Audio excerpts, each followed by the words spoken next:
My life was ruined when I was about 15 or 16, and inside of a very short time, I heard John Coltrane, Jimi Hendrix, and Bela Bartok. And I mean, yeah, I understood that the music formats were different. The instrumentation was different, but there was no difference to me in terms of the sonic explosion and the impact it had on me. It made no difference. It was just like, what is that? I want a piece of it. Okay, avid listeners. Well, I've got my nerve asking this fella to be here in front of the microphone. Some nerve to interview a professional interviewer, but this guy's output from his interviews, you've read it in Downbeat, you've read it in Rolling Stone, you've read it in The Nation, you've read it in the New York Times. I could go on and on. They've been collected into a couple of absolutely sterling books that I heartily recommend, Dancing in Your Head and Highway 61 Revisited. Gene Santoro, welcome to Sidetrack Liner Notes. Well, thank you for having me, especially in light of the illustrious guests I know you've had on here. Well, your writing is well, first off, it's completely music-centric. If we could just put some electrodes into your brain, I would never have to record another of these podcasts, because you, in your writing, are doing what we humbly are trying to do with these podcasts, and that is deepen and broaden and enrichen the music experience, the appreciation, and turn people on to things that are tangential, books, movies, DVDs. I mean, reading, I just finished reading Highway 61 Revisited. You're such a good writer. First you're writing about music. Mm-hmm. Yeah. So that's step one. Thanks. And then you're writing well.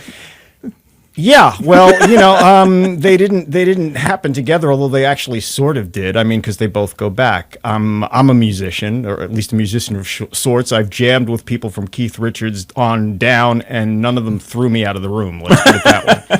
So I managed to pass. Yeah. And I've been a writer ever since I was in grade school, and concocted a play for my 8th grade class to put on, because I was really tired of them having us do like cast off stuff from wherever places I didn't know, like Broadway. Right, our town. Yeah, whatever. So I kind of. You grew up in Brooklyn. I grew up in Brooklyn and Southeast Queens, South Jamaica, both. So it was from Bay Ridge or Bensonhurst to Jamaica. Mm-hmm. So. I mean, I didn't realize this until later, most things, but one of the aspects of life that I grew up with was I lived in blue-collar, working-class neighborhoods that were mostly white, which abutted, of course, on blue-collar black neighborhoods, because that's how New York is constructed. Well, and that's how society was constructed in the 50s, absolutely, the 60s. Yeah. Absolutely. So it's like I grew up seeing the Italian kids around me and the black kids, some of whom I went to school with, having gang wars on the weekends and dressing in the same sharp clothes, especially when they were older than me, driving the same cars, singing the same tunes in doo-wop form. And it took me a while. I think I was a teenager by the time, 14 or 15, by the time I realized, it's because they actually have more in common, A, than they realize, and B, than anybody would suspect from looking at them at the outside. Right, right. And so that was, then there was, of course, I was 12 or so when the British invasion came over. I'd had a couple of older cousins, so I'd already heard Elvis Presley and Ricky Nelson and all that stuff. Right, right. But when the British invasion came over, it made it possible for me and my friends who were already playing in little pickup bands to imagine music in a whole other way, just like millions of other kids. Oh, yeah, yeah. So we did.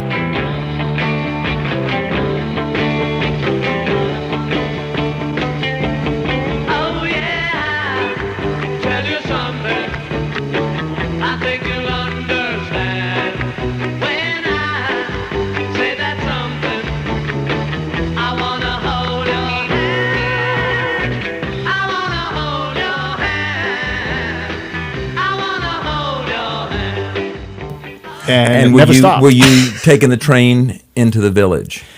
I actually went to high school in Manhattan. And that Which is high what school? pulled me. Regis, which is a Jesuit scholarship school up on the Upper East Side. One of my favorite memories of that is chasing Bobby Kennedy down Madison Avenue because me and a couple of my friends spotted him. We were hanging out in the corner cutting class, and we chased him from 84th Street down to 72nd Street. Believe it when people tell you that he was an amazing football back and could run like mad because he lost us. Whoa. Anyway, so that brought me into Manhattan, and I was a very happy little camper because almost immediately stuff just started coming my way. I mean, the Village was happening. I knew it. We knew it. We were down there. What were your favorite haunts? The Gaslight. Yeah. God, what was the name of that place? The Spoonful used to play all the time. That would be the Night Owl. That was the Night Owl. On And that was Waverly. a cartoon joke of a hotel with the paint peeling and the plaster rattling and everything else. Right, right. The Cafe A Go-Go. Aha. Now Because that was further down Bleecker, that was right? further down. That was right where the Bleecker Tower apartments are now, right across the street from the Village Gate. And it had everybody. Well, it had the Blues Project, who were one of my big squeezes when I was like 15 Now that years was old. a New York. It was, except that it also wasn't. I mean, it featured a number of people like that, but it also featured, Moby Gray played there, if I remember right. And it had this annex next door, which is now part of that apartment building, that was a theater. And that was the first place that I saw the Mothers of Invention. It was one of they came and they did a several-month residency. Things were going really well for them. And it was one of those times where the old showbiz adage, don't go on if there's more people on stage than there are in the audience, did not apply. Well, there were a lot of mothers. Yeah, there were a lot of mothers, and there were not so many people. I mean, it's so they were doing all kinds of things that it would excite young teenage brains, like the Ritual of the Young Pumpkin, which was complete with blow-up dolls and various vegetables. I won't go into detail. There was eventually, of course, there was the Fillmore East and stuff like that as well. But before the Fillmore East, there was the Old Village Theater, which is what became the Fillmore East. Right. It had the same sort of weird programming. One that comes to mind was Richie Havens and 10 Years After and something else. I don't even remember, but there's like three completely disconnected, like how did you pick these people? I pointed in three completely different directions and put them here. Well, Bill Graham was the master of that. He I mean, was. it would be Albert King and John Coltrane and Right. and the Steve Miller Band probably, or Exactly. No, Yeah. well, I mean, and some of it was just serendipity. I mean, I was Coltrane brings another story to mind. I was walking down Houston Street one day I think I was a sophomore, junior in high school, and I heard this weird sax music coming out of a storefront, and the door was open, so I went in. It was like 4 in the afternoon. And there were all these Persian rug looking things, to me at least, hanging all over the place, and various like kind of puffy chairs to sit in and stuff. And there was a band practice, and it was actually Coltrane. I had no idea. I mean, I knew who he was. Right. But I had no idea that's what I was walking into when I came walking in from the Gotcha. street. So I just sort of stood there for 20 minutes and looked at it. The musicians kept doing what they were doing. They didn't care whether I was there or not, really.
Then they noticed me. I talked to them for a few minutes and skedaddled because I just thought, I don't know what I'm in the middle of, but whatever it is, it sounds serious and I'm in the way. Yeah. You know, they were not pushy at all, but it was stuff, serendipity, Steve Paul's scene. You know, I spent time in there and I shouldn't have. By that point, I was writing a column for my high school newspaper. Now, that was a haunt of a lot of the English It was a haunt, period. It was a haunt for the jet set types, as we used to call them. It was a haunt for stewardesses and pilots and models. And this is sounding better and better.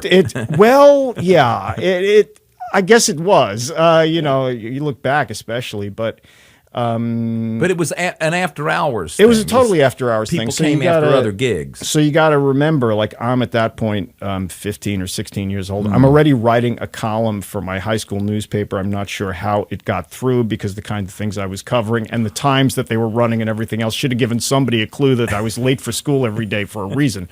But you know, it was like, that's where I saw a lot of people there. One of the first times I was there, I remember we got there early. I was with a friend, pal of mine, another high school pal, who was willing to get in trouble too. And so we got there not knowing exactly when the sets were going to start. I think we wound up there at about like 9:30, which was way too early. So we had about an hour to kill. So we just sat at a banquette in the back, and this really greasy, smelly looking guy stringy long hair comes out of the back, like broom closet.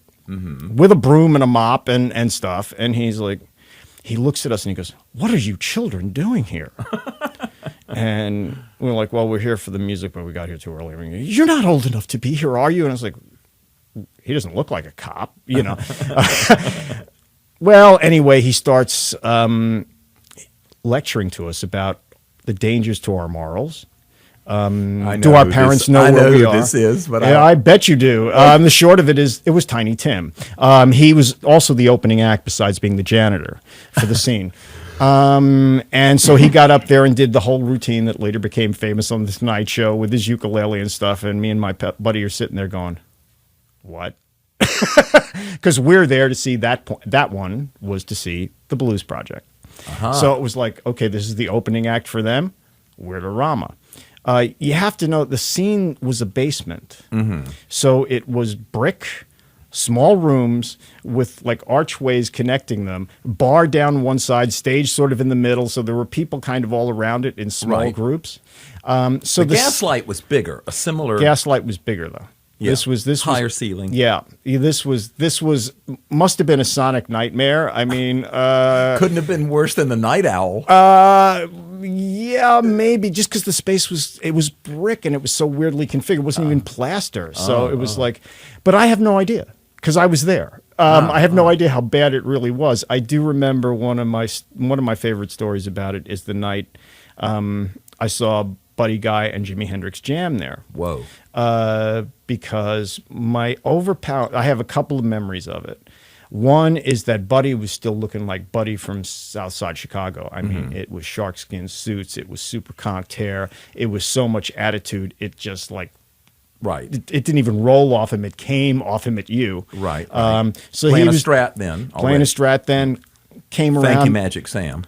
Came around and a couple of stewardesses sitting at a table in front of me and my buddies, and they were drinking some stuff. So at one point during his set, he came around, just put his fingers in their drink and licked his fingers off, staring at them. I mean, it was the full 9 yards. This was like Clubland from Chicago transported to this weird basement in New York, and it was my first time seeing anything like that in that kind of context. So it was like, wow. So he does his thing, and Hendrix is already there. Hendrix is at the bar. He's come in toting one of his small Marshalls.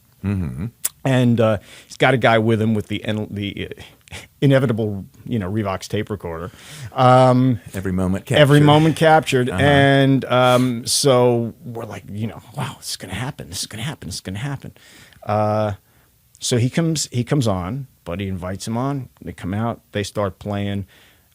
My overwhelming memory of the music is that somewhere about 2 minutes into it, you couldn't hear anything except for Hendrix anymore. It was just like the Marshall clicked in, the brick clicked in, and everything just went goodbye. Wow. So every once in a while, you'd see Buddy like fanning furiously, and it was like every once in a while you'd hear like a riff or something come out of it, but otherwise nothing. So great story, and I wish I could make the music. The music was killing, man. Well, I don't know, but it was an incredible experience, and it taught me a lot about Buddy Guy. So when I interviewed him here, Right. 30 years later, 20 years, whatever it was, Uh-huh. I had a whole background I could talk to him from besides whatever research I was going to do. Right. That was the day where he went next when ESP, the sort of Japanese Fender Yep. copies at that point, was next door on 19th Street. Right. And he went there and picked up a guitar with polka dots. Right. And then came over here and we shot him. For, Absolutely. yeah. No. Well, he was. He was the generation after, Muddy Waters Right. and Howlin' Wolf, and he was, but there were those guys in Chicago that were modern. If you will. Well, that had changed the blues. Yeah, came up the river, went to Chicago, and plugged in. Yeah. And a lot of it had to do with Leonard Chess, actually, to give him his props. I mean, he heard that market. He saw what some of the musicians were going through, going for, and he encouraged them to go for it. I mean, Buddy was a problem for him. Even though Buddy, well, he used him acoustic on that Muddy Waters. Of course, Yes, the Chess Brothers took everybody and then put the word folk singer after their name and recorded an album to sort of They did draft that. behind the Kingston Trio or something. But Buddy Guy plays acoustic on Absolutely. that. And Yeah, it's great. it's absolutely great. By me being a country boy, and I always will treat you wrong.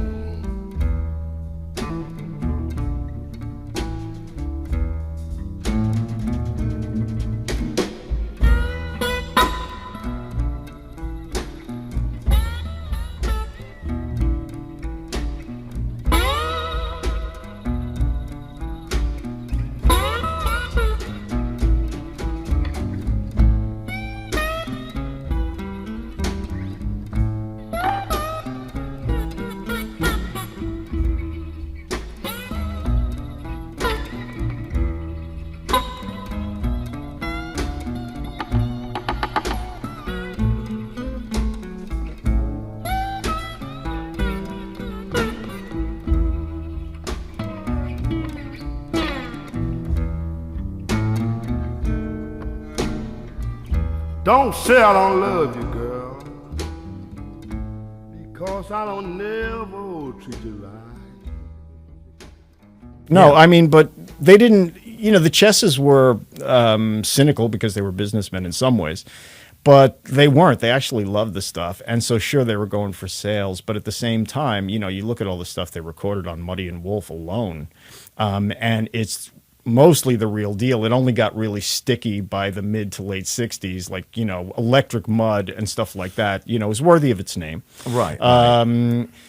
But, Buddy was And a problem some for... slightly skewed albums recorded in London. Well, exactly, that kind of stuff. right. But Buddy was a problem for Leonard, not because he wasn't a folk singer or a folk guitarist. It was more that Leonard could kind of put up with Hubert Sumlin because Wolf just wouldn't record without Sumlin, and he could kind of understand that. But Buddy's whole approach just flipped him out. He didn't get it. He just literally didn't get it, and he never quite did. So they put out a couple of records on him, but they never really fully got behind them. And the only reason they really did that was because Muddy was on him, and Leonard both depended on Muddy financially, but also artistically. He had a lot of admiration for Muddy, and it was mutual. I excuse me saying this, Nope, but go ahead. I kind of think of Muddy Waters as the Duke Ellington of the blues. I mean, he carried himself with dignity. He had reverence for what he was doing.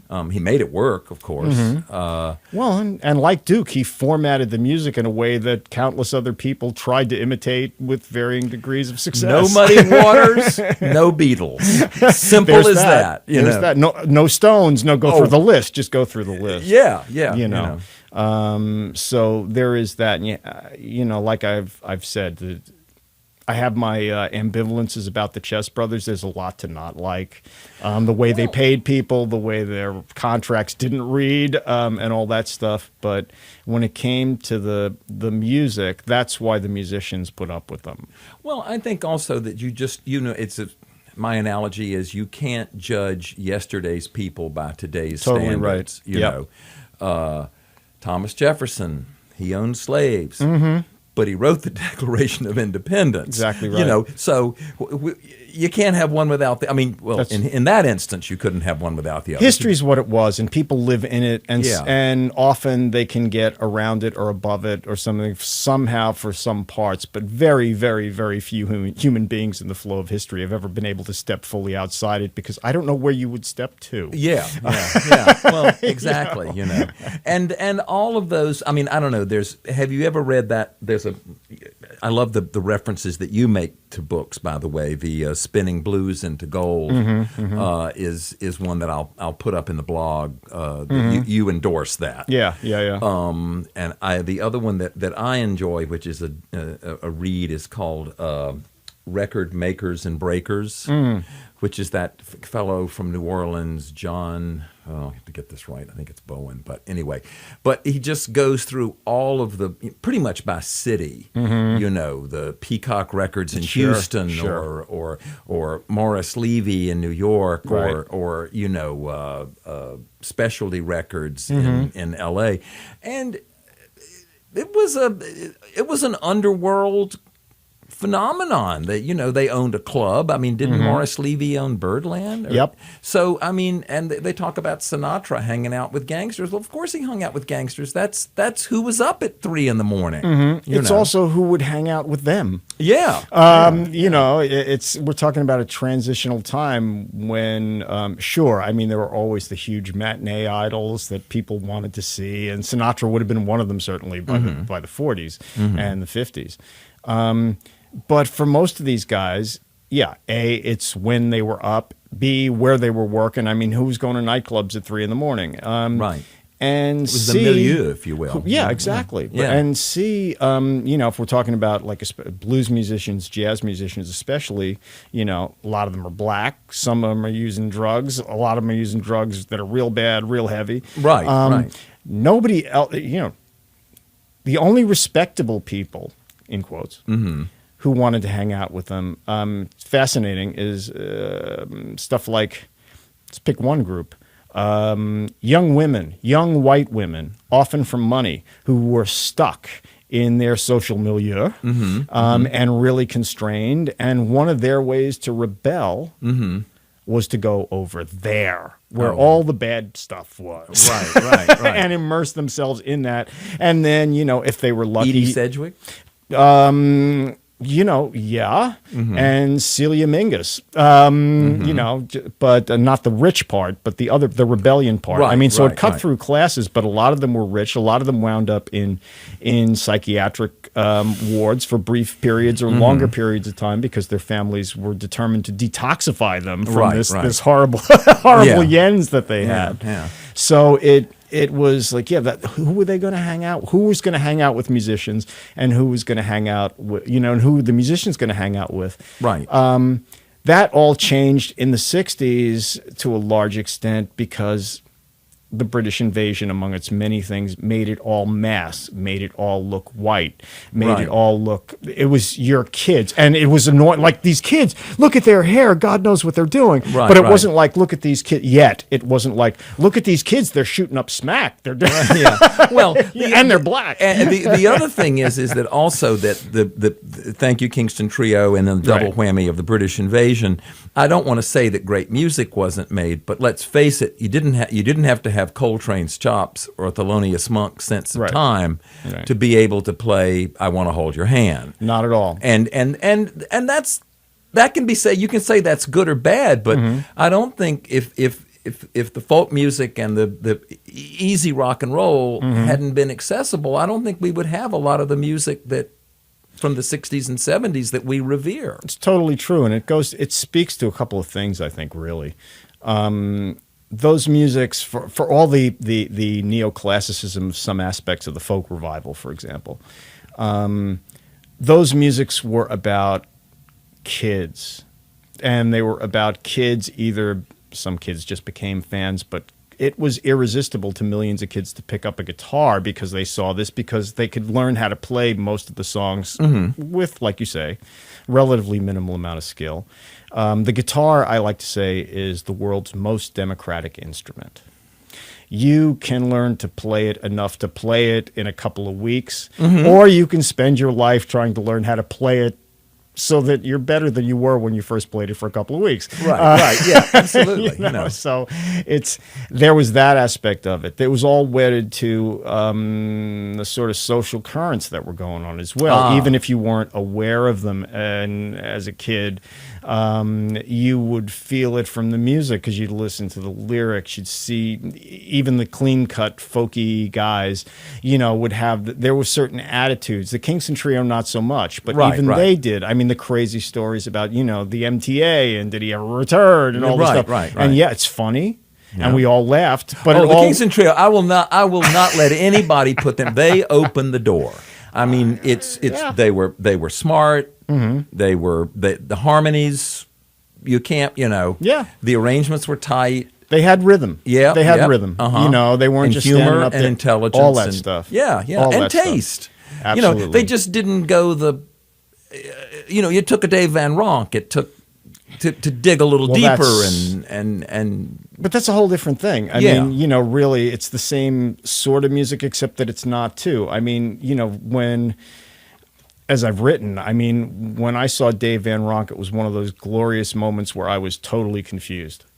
I had no idea what I was watching. There I am, a kid, same rough age. This is all happening to me in high school. Remember this, because that's when it was. Yeah. And I'm sitting there watching him go from, a recognizable folk tune to a recognizable blues tune, much better orchestrated and played than anybody I'd seen to that date doing it. But nevertheless, stuff that I knew or I could fit it where it belonged. And then voice. all of a sudden, and that voice, which was, I'd seen Muddy Waters, and it was just like, oh, this reminds me of that.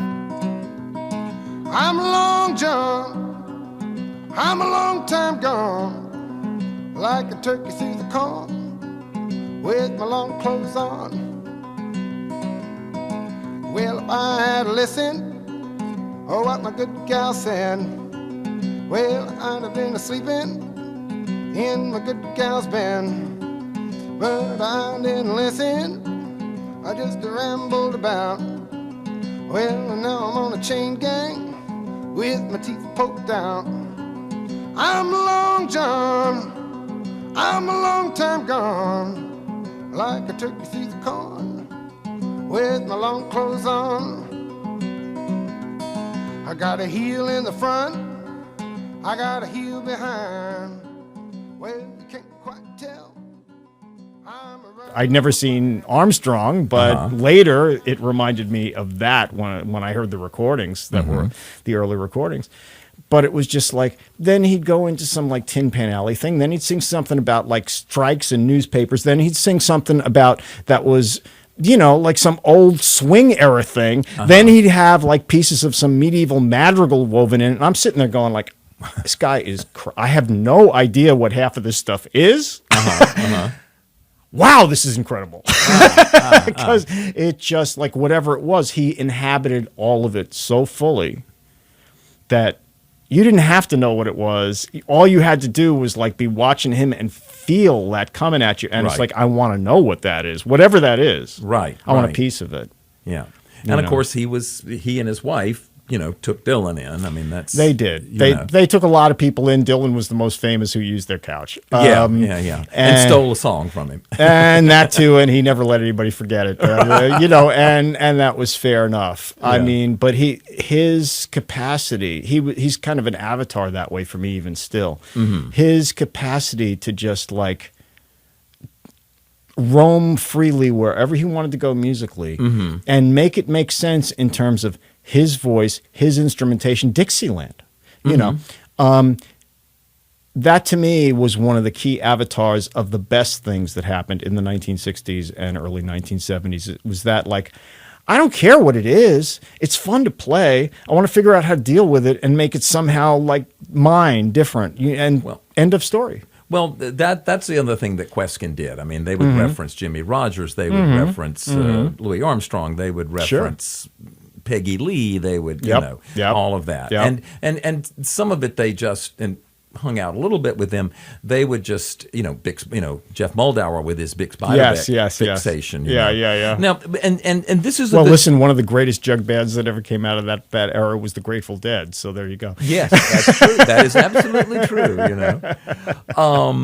And so this brings up a point to me that since you write about music, you have no problem roaming across the landscape from jazz to light jazz to rock to bluegrass. I mean, you're the only person I know that's given bluegrass props these days. Usually the bluegrass guys are pretty much hardcore. In their niche, in their media niches too, whatever. But I mean, so I blame Dave Van Ronk and everybody else. I mean, it was like I was following them around. I learned that from them. I didn't, I've said, I think I even wrote this in one of the intros to one of the books that my life, books, by the way, my life was ruined when I was about 15 or 16, and inside of a very short time, I heard John Coltrane, Jimi Hendrix, and Bela Bartok. And I mean, I understood that the music formats were different. The instrumentation was different, but there was no difference to me in terms of the sonic explosion and the impact it had on me. It made no difference. It was just like, what is that? I want a piece of it. Right. You know, and so that equipped you for the. I didn't know any better. You can put it that way. Well, I wasn't. But you learned. You learned. Oh, of course. I'm being facetious. But, it's so nice. I mean, again, I'm not just stroking you here, but. Stroke, John. Okay, all right, but when you write about something, you've got the enthusiasm of the naive fan.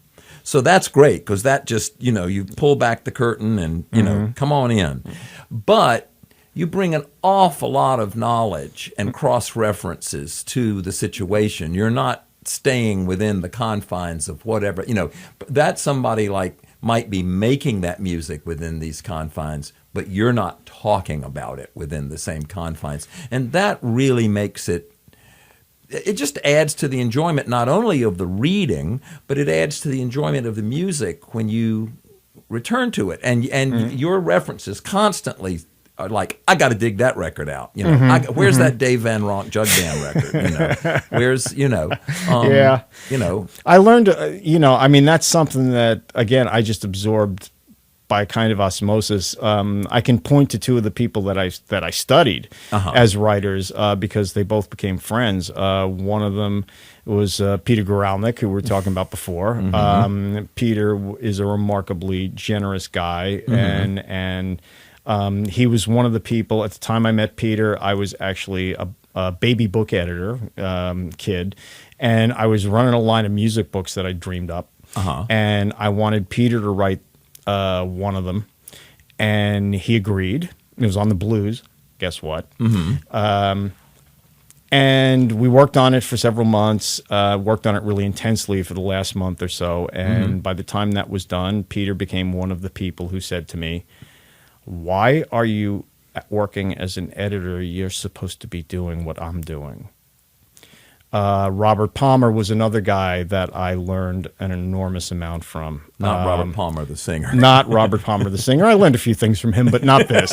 Right. So, and the passion that I have is mine. But ways of harnessing it are partly things I learned from those two guys. Right. And Bob was another guy who said to me, because I interviewed him to write another book for me. And when we were done with that, he said to me, why are you doing this? You should be writing about this stuff. Well, that's you know very way generous too much. Of those guys. Unbelievably generous. Yeah.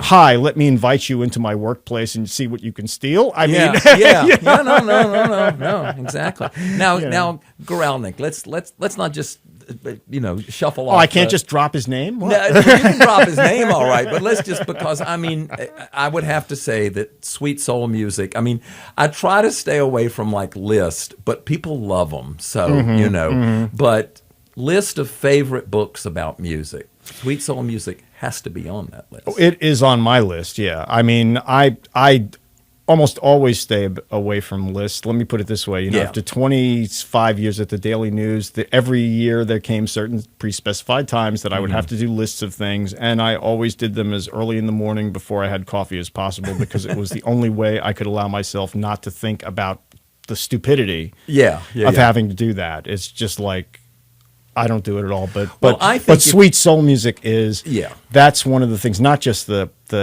history, but because I knew Peter I met Peter when he was just writing that book and finishing it up. It meant a lot to me personally, and it meant a lot that I got to see various forms of it in. I mean, we talked about it. Right. I mean, we talked about it. How could he not? Well, and Peter can talk like a lot of the best writers. And it was just like spending time with him was just an endless kind of education, watching, and not just the information, but the enthusiasm, the passion, what this means, and his willingness to like go at this from angles that other people wouldn't have even thought of, never mind actually pursued. Yeah. Well, and also it's such a rich topic too. Oh, totally. Just in the cross lines and the whole Southern dream of rock and roll, the fact that, I mean, the beautiful historical, not so beautiful to the people living through them maybe, but the beautiful historical ironies of one of the most overtly racist sections in a racist country, being the place that incubated one of the most beautiful integrated kinds of music ever produced in this place, and found models it used black audiences to cross over to white audiences, and all of that stuff for labels that were owned and operated largely by white people I mean, it was just this everything got sort of tumbled around in the dryer down there, and it came out the other end as like, I don't know exactly what that is, but boy, do I want more of it. Can I have some more, please? No, it's great. And we just did that thing with Emily Duff, who just late last year went down and recorded in Muscle Shoals, and it sounds like something that Peter Guralnick could have been writing about that was recorded in the middle 60s. Now, if you remember, that book was one of the things you and I used to talk about back in the day a fair amount, and there was that point where somewhere, I guess it would have been the late 80s, right before I was flying out of the magazine that we were both working for, where the project we were envisioning was to head down south and capture the recording studios that had done all that stuff. The rhythm sections that had done all that stuff, because it was down to, especially with you being the fine master of detail that you are. It was like, what's the slope? Hey, I'm supposed to be doing the stroke in here. Now, what's the slope of the movie theater floor? How did that affect the sound? Where was the recording console? Which way were they facing? How did they do those horn? Where did they put together the head charts? All this sort of stuff. Right. And the different sounds that the Hodges boys versus the Stax boys versus these guys came up with that were so distinctive that.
I love you. Let's do it again.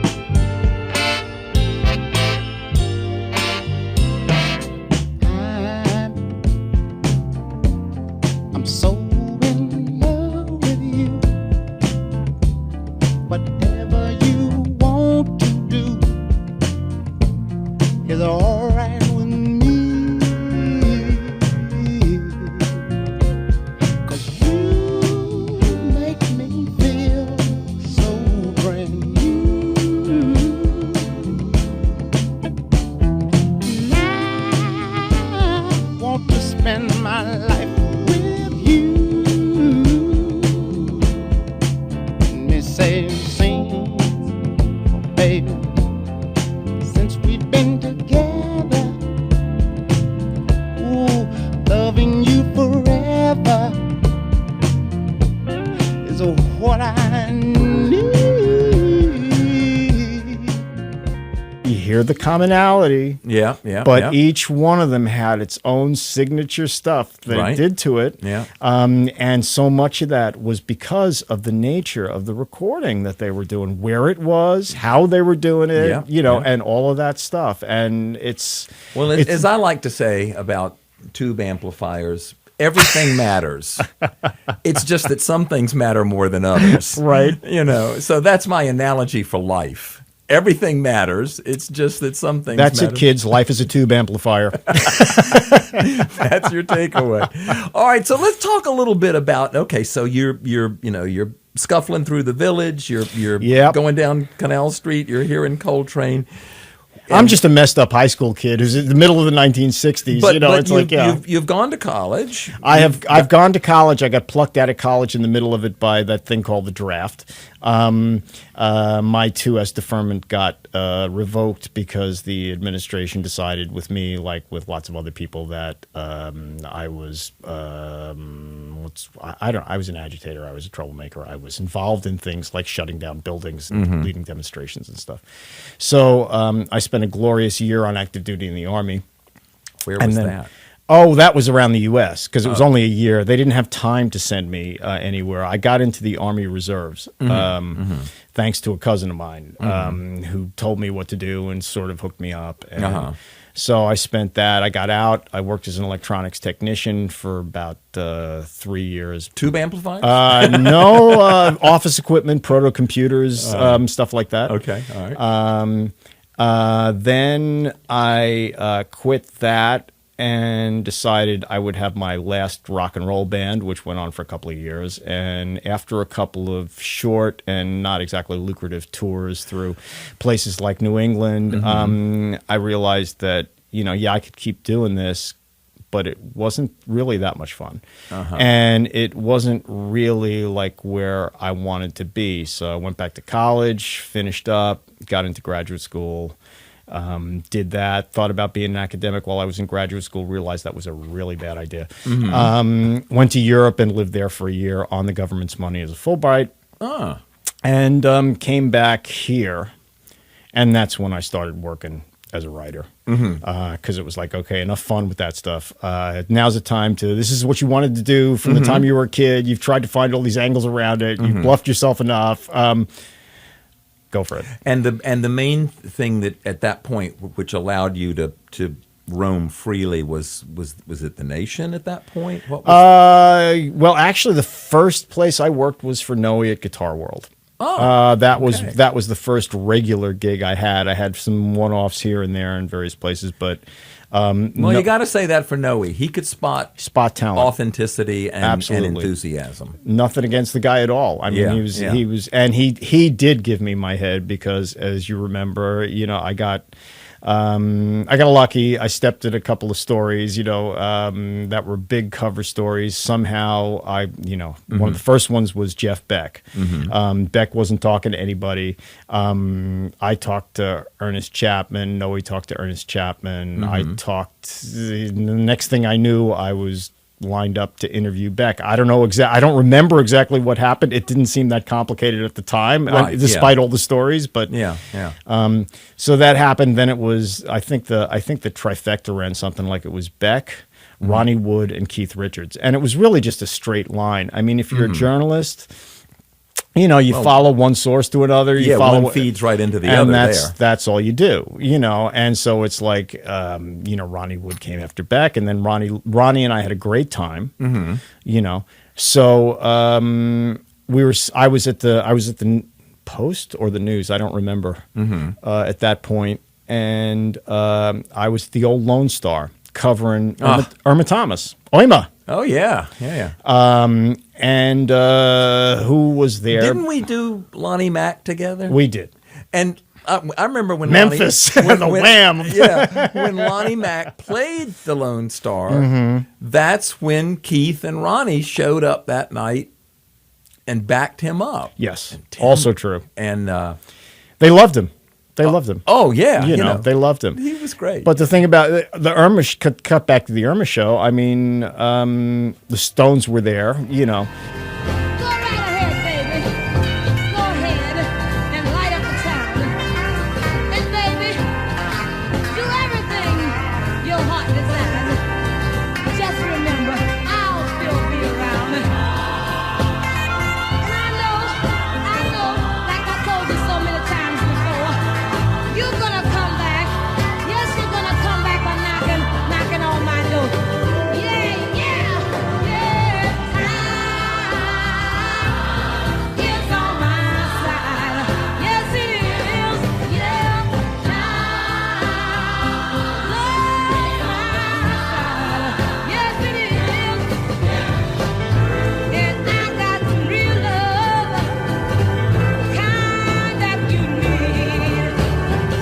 That's why I know that one of these days, baby, I'm not gonna have to worry no more. Oh, my worries will be over. Time is on my side. Yes, it is. Yeah, time is on my side. You're gonna come running back to me. I was actually working. I mean, I'm reviewing the show, so I was sitting, you know, I'm watching the thing, and then I caught Ronnie out of the corner of my eye, and he comes at me and he goes, "Come on, you got to meet the boys." You know, okay, the boys. Here we go. So I go over, and you know, he introduced me to Keith and Mick, who are the guys who were there, and we start kibitzing and stuff. And Ronnie's all over Keith. You got to talk to this guy. He's great. He doesn't lie. He doesn't, you know, all this stuff. It's one of the weirdest compliments I've gotten throughout my entire career is when people tell me things like, you know, I loved it. You got it right. And it's like, God, I thought that was the job, you know? Yeah. Well, it's okay. I didn't think it was that complicated. I didn't know I was doing something extraordinary. Right, but, you know, right. I realized how many people were as bad as they were. Yeah. Well, but you know, you had a love of it from the get. And so, yeah, that connection with Keith was what brought him into the studio. And did the interview and got me perks like spending 3 weeks in the studio with the Stones, watching them cut Dirty Work, which was not one of the great albums, but it was a lot of fun for me. Yeah, absolutely. And got me one of my personal high points, which was, you know, the nights I jammed with Keith and Woody and the Stones, because the first night was I walked in there. And Woody was in the control room by himself, and Keith was out in the studio messing around, and you know, so Woody and I kibitzed for a little bit, and all of a sudden he pulled out that. God, I'm with such a guitar maven. I don't want to misstate this. It was a white Gretsch, wasn't it, that he was so fond of? Gosh, I don't know. I did a bunch of. Well, they had that Dirty Work period may have been like Newman Jones or you know. Yeah, no. But this was an old classic guitar. Okay. Could have been a White Falcon. I think it could have been. Yep. I think that's what it was. He liked white guitars. I think that's what it was. But at any rate, he pulled it out and handed it to me, and then pushed me into the studio, saying, "You know, you want to go on." And I'm like, "Want to what? Oh God!" You know. So I went in and started jamming with Keith. Now, Keith is one of the people I learned how to play the guitar from, and not one-on-one, from his records folks, just like millions of other kids. Right. And at that point, I was really, I dusted off my chops and expanded them something fierce over the 10 years preceding that. It was a deliberate thing. So I could play Keith's licks back at him just as he played them, upside down, backwards, inside, you name it. Yeah. So he got it instantly and had a blast. We were in there. Woody joined us. We were in there for, I don't know, a couple hours. Wow. And I didn't realize that until I looked at the clock when it all stopped. Was this the record plant? Or was No, it started up there. It wound up, could have been there, could have been up on in the 40s in one of the studios up there, because the record was recorded in two different places. And I don't remember exactly which one that took place in. Yeah. And then there were follow-up jams with various people stopping by the studio and stuff over various other nights. But it was like, so those were the things that led to, by the time I had done Keith Richards, Noe in his infinite wisdom was just basically like, why don't you just go do whatever you want? Because this is working. Because it's working. And, Yeah. I was doing departments. We had the classic guitar thing department. That was a discographical thing where my good buddy Bob Quine was an incredible teacher, one of the best teachers I've ever had. Just sitting in his apartment and staring at the record shelves was education by osmosis. Now let's not rush by Bob Quine.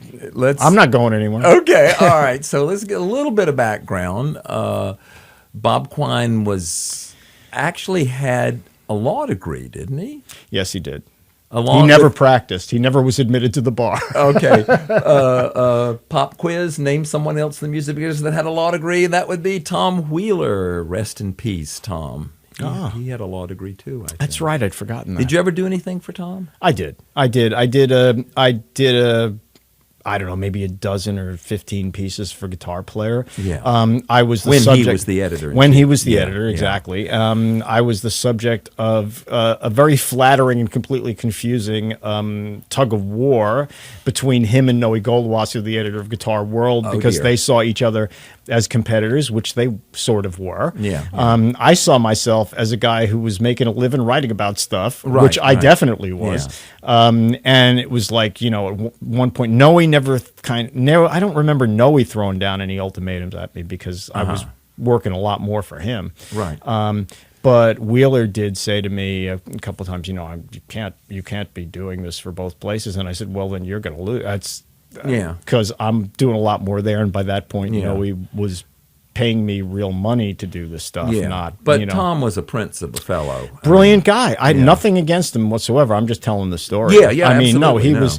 He was, he knew his stuff. Oh, he was a smart editor. Mm-hmm. He put together a real good magazine. He had great writers. Dan Fort was one of the people who became one of my friends and Tysco colleagues. Del Rey. Tysco Del Rey, like mother of pearl bar seats, all that stuff.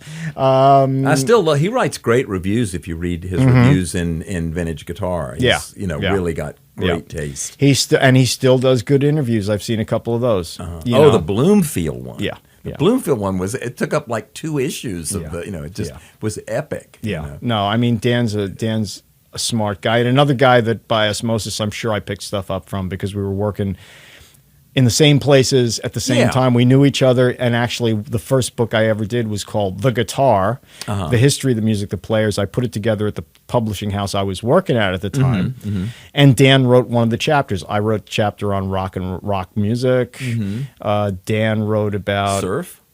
Country. Oh, country. Okay. Which included... I mean, we bent country before people were bending country. We bent it. God, what was his name? Pete Pete Welding. Oh, okay. Pete Welding wrote the blues chapter, and my longtime buddy Alan Kozin wrote about classical guitar.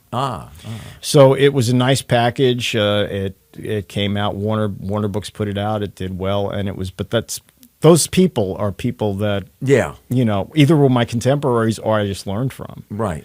So Dan is definitely one of them. He's real good at what he does. And he's in Austin now, I think. I believe he's been there for a while. Yeah. Right.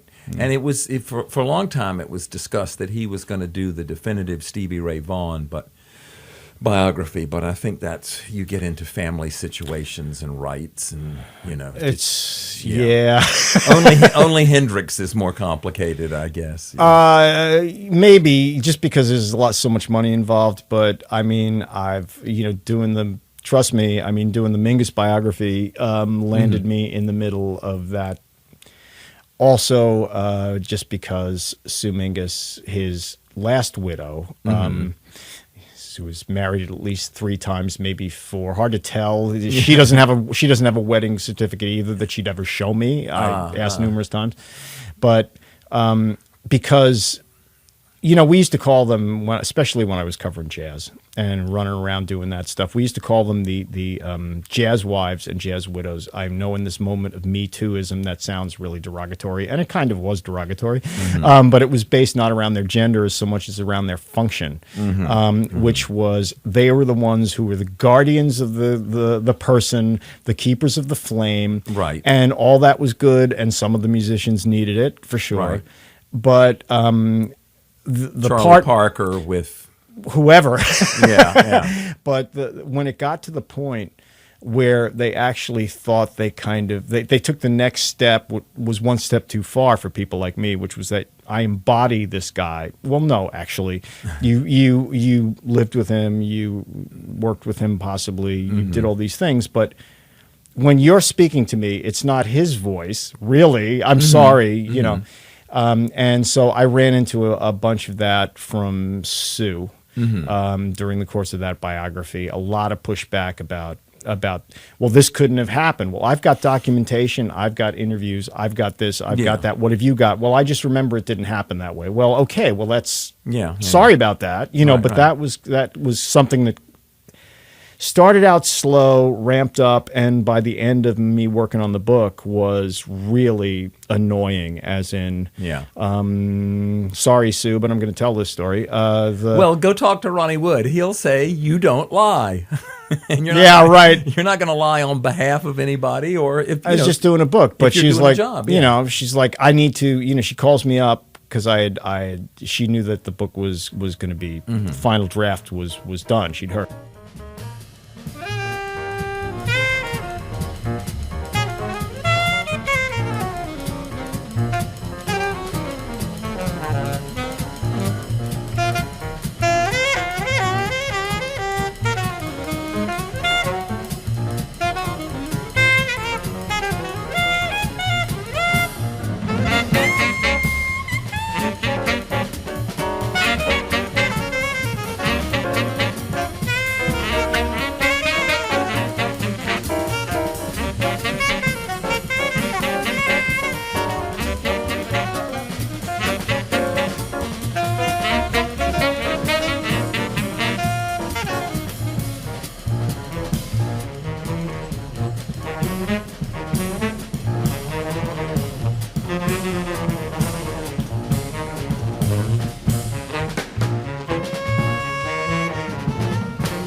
She wanted to, she called me up and said, I have to vet this for you. And I said, what do you mean have to vet this for me?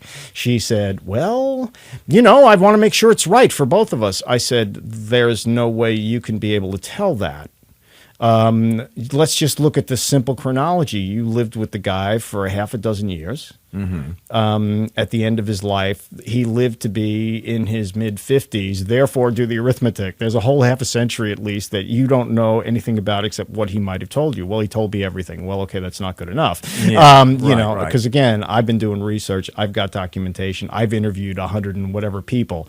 Right. She put out the word. At that point, one of the things people were doing was putting out CDs in connection with books.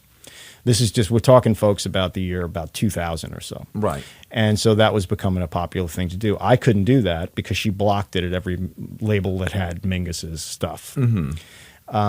She also put the word out among people that my book was full of errors and flaws and all that stuff. So, you know, and that's on a level that, you know, compared to the size of the popularity size of somebody like a Stevie Ray Vaughan, Right. or a Jimi Hendrix, you know, you're talking about a guy who might be a musical giant, but he's a commercial relative pygmy. You know, so. You know, it's like the old joke about academics, right? Such bad food, such small portions. I mean, you know, and Sue was willing to fight to the death. She's gotten over it since, I think. But it was a very nasty few months in my life. So I feel for anybody trying to get in the middle of any kind of situation like that. It's just loaded. And especially when you if it's someone that's colorful and popular, you know, the ghost that's hovering just out of frame is film rights. Yeah. So that's, you know, if A lot of money. if it works. Well, as even long as we're on Mingus too, go. this may be a point that's hardly worth touching on. But when he brought Joni Mitchell in kind of towards the Yeah, no, he was dying. I Yeah. mean, he was on his way out. Why did he do that? well, Yeah, you know, but he had to have some respect for her. a lot of medical bills. Oh, he probably did, but not as much as she did for him. I mean, I think the tipper there was that, you know, she really did apparently worship his music, thought a great deal of it. I'm pretty sure he thought of her as, you know, a nice person who had a lot of popularity, who really liked his music, who would do something with it that would get him enough money to keep paying for, like, treatments. Right. And various, and the rent for that matter. You know, so not to disparage it. I mean, I think she did a decent, you know, actually better than decent job with what she was doing. But it's Joni Mitchell music, Right. you know, Right. which is fine. If she had tried to do just straight Mingus music, it would have been awful. She wouldn't have known how any more than other people. You know, one of the key aspects of that music, the height of it, the best of it, the 10 or 12 years that really are the peak of him consistently. One of the tricks was that he had managed to calibrate in his own particular way the blend of improvisation and composition. And he'd managed to train musicians to do this in a way With that threat of violence. often the threat of violence. You know, he was not an easy man. You know, it could be, you know, but it was also sometimes it was just work too. I mean, he just worked them to death. He'd yell at them, sure, but it'd be just like, I didn't hire you to hear Charlie Parker. I hired you to hear whoever you are. You put that in there. I'm tired of hearing this lick. I'm tired of hearing that lick. I don't want to hear that anymore. I want to hear, you know. So it was like, learn how to be yourself. Learn who you are and tell me who you are when you're playing. And that's not easy to do. That also gendered a certain amount of resentment among some players who either thought of themselves as fully formed or were fully formed. You know, but at the same time, for certain people, a lot of the people, somebody like Jimmy Knepper, who stuck around, you know, not just because it was a paycheck, but because he really, and I mean, you got to remember, this is a trombonist who Mingus knocked his front two teeth out. You know, in a fit of frustration more than rage at Jimmy. Right. It's just like but at any rate, he did that. So Jimmy had to get false teeth, a denture. He's a trombone player. A la Chet Baker. Yeah, he's a trombone player. You just potentially screwed up his livelihood. And Jimmy stuck around for the rest of his time with Mingus, and then afterward led one of the first Mingus revival bands that Sue was fronting, because it was the music. And it was all he'd learned from playing the music. He told me as much because I was as flabbergasted as anybody else. I'm like, look, how'd you hang out with this guy after he did that to you? And all the other stuff he did to you. And it's like, oh, yeah, that was disgusting, stupid, or whatever. He used other language. But, you know, it was the music. It was the education. It was watching people learn. So, you know, I for the NEA funded a Mingus on the Border project way back in the mid 90s, it seems to me, when I just signed the book deal, and I was just starting to work on the book, and I was packaged as part of that. So we my friend Yvonne Irvin put together, who was running this thing, put together a Mingus ghost band out of various people around Arizona and a couple of people from California, and brought in the two key guys that she needed. One was Ray Drummond, who is a fabulous bass player, and even looked physically a little like Mingus, being like 5'8" or 9", and a pudgy fella. And Jack Walrath, who was a young man who started when he started playing with Mingus in the 70s, and was willing to be formed by Mingus's concept. So Jack became the sort of ersatz band leader under Mingus. Toward the end, when Mingus was less and less capable of doing that himself. Right. And he became the leader of this ad hoc Mingus band that we toured around Arizona and Mexico and a couple other places for a couple of weeks with, playing Mingus music. So I watched Jack in 3 days take a bunch of, some people were from the college music program, some were professional musicians. Drummond, of course, was an ace.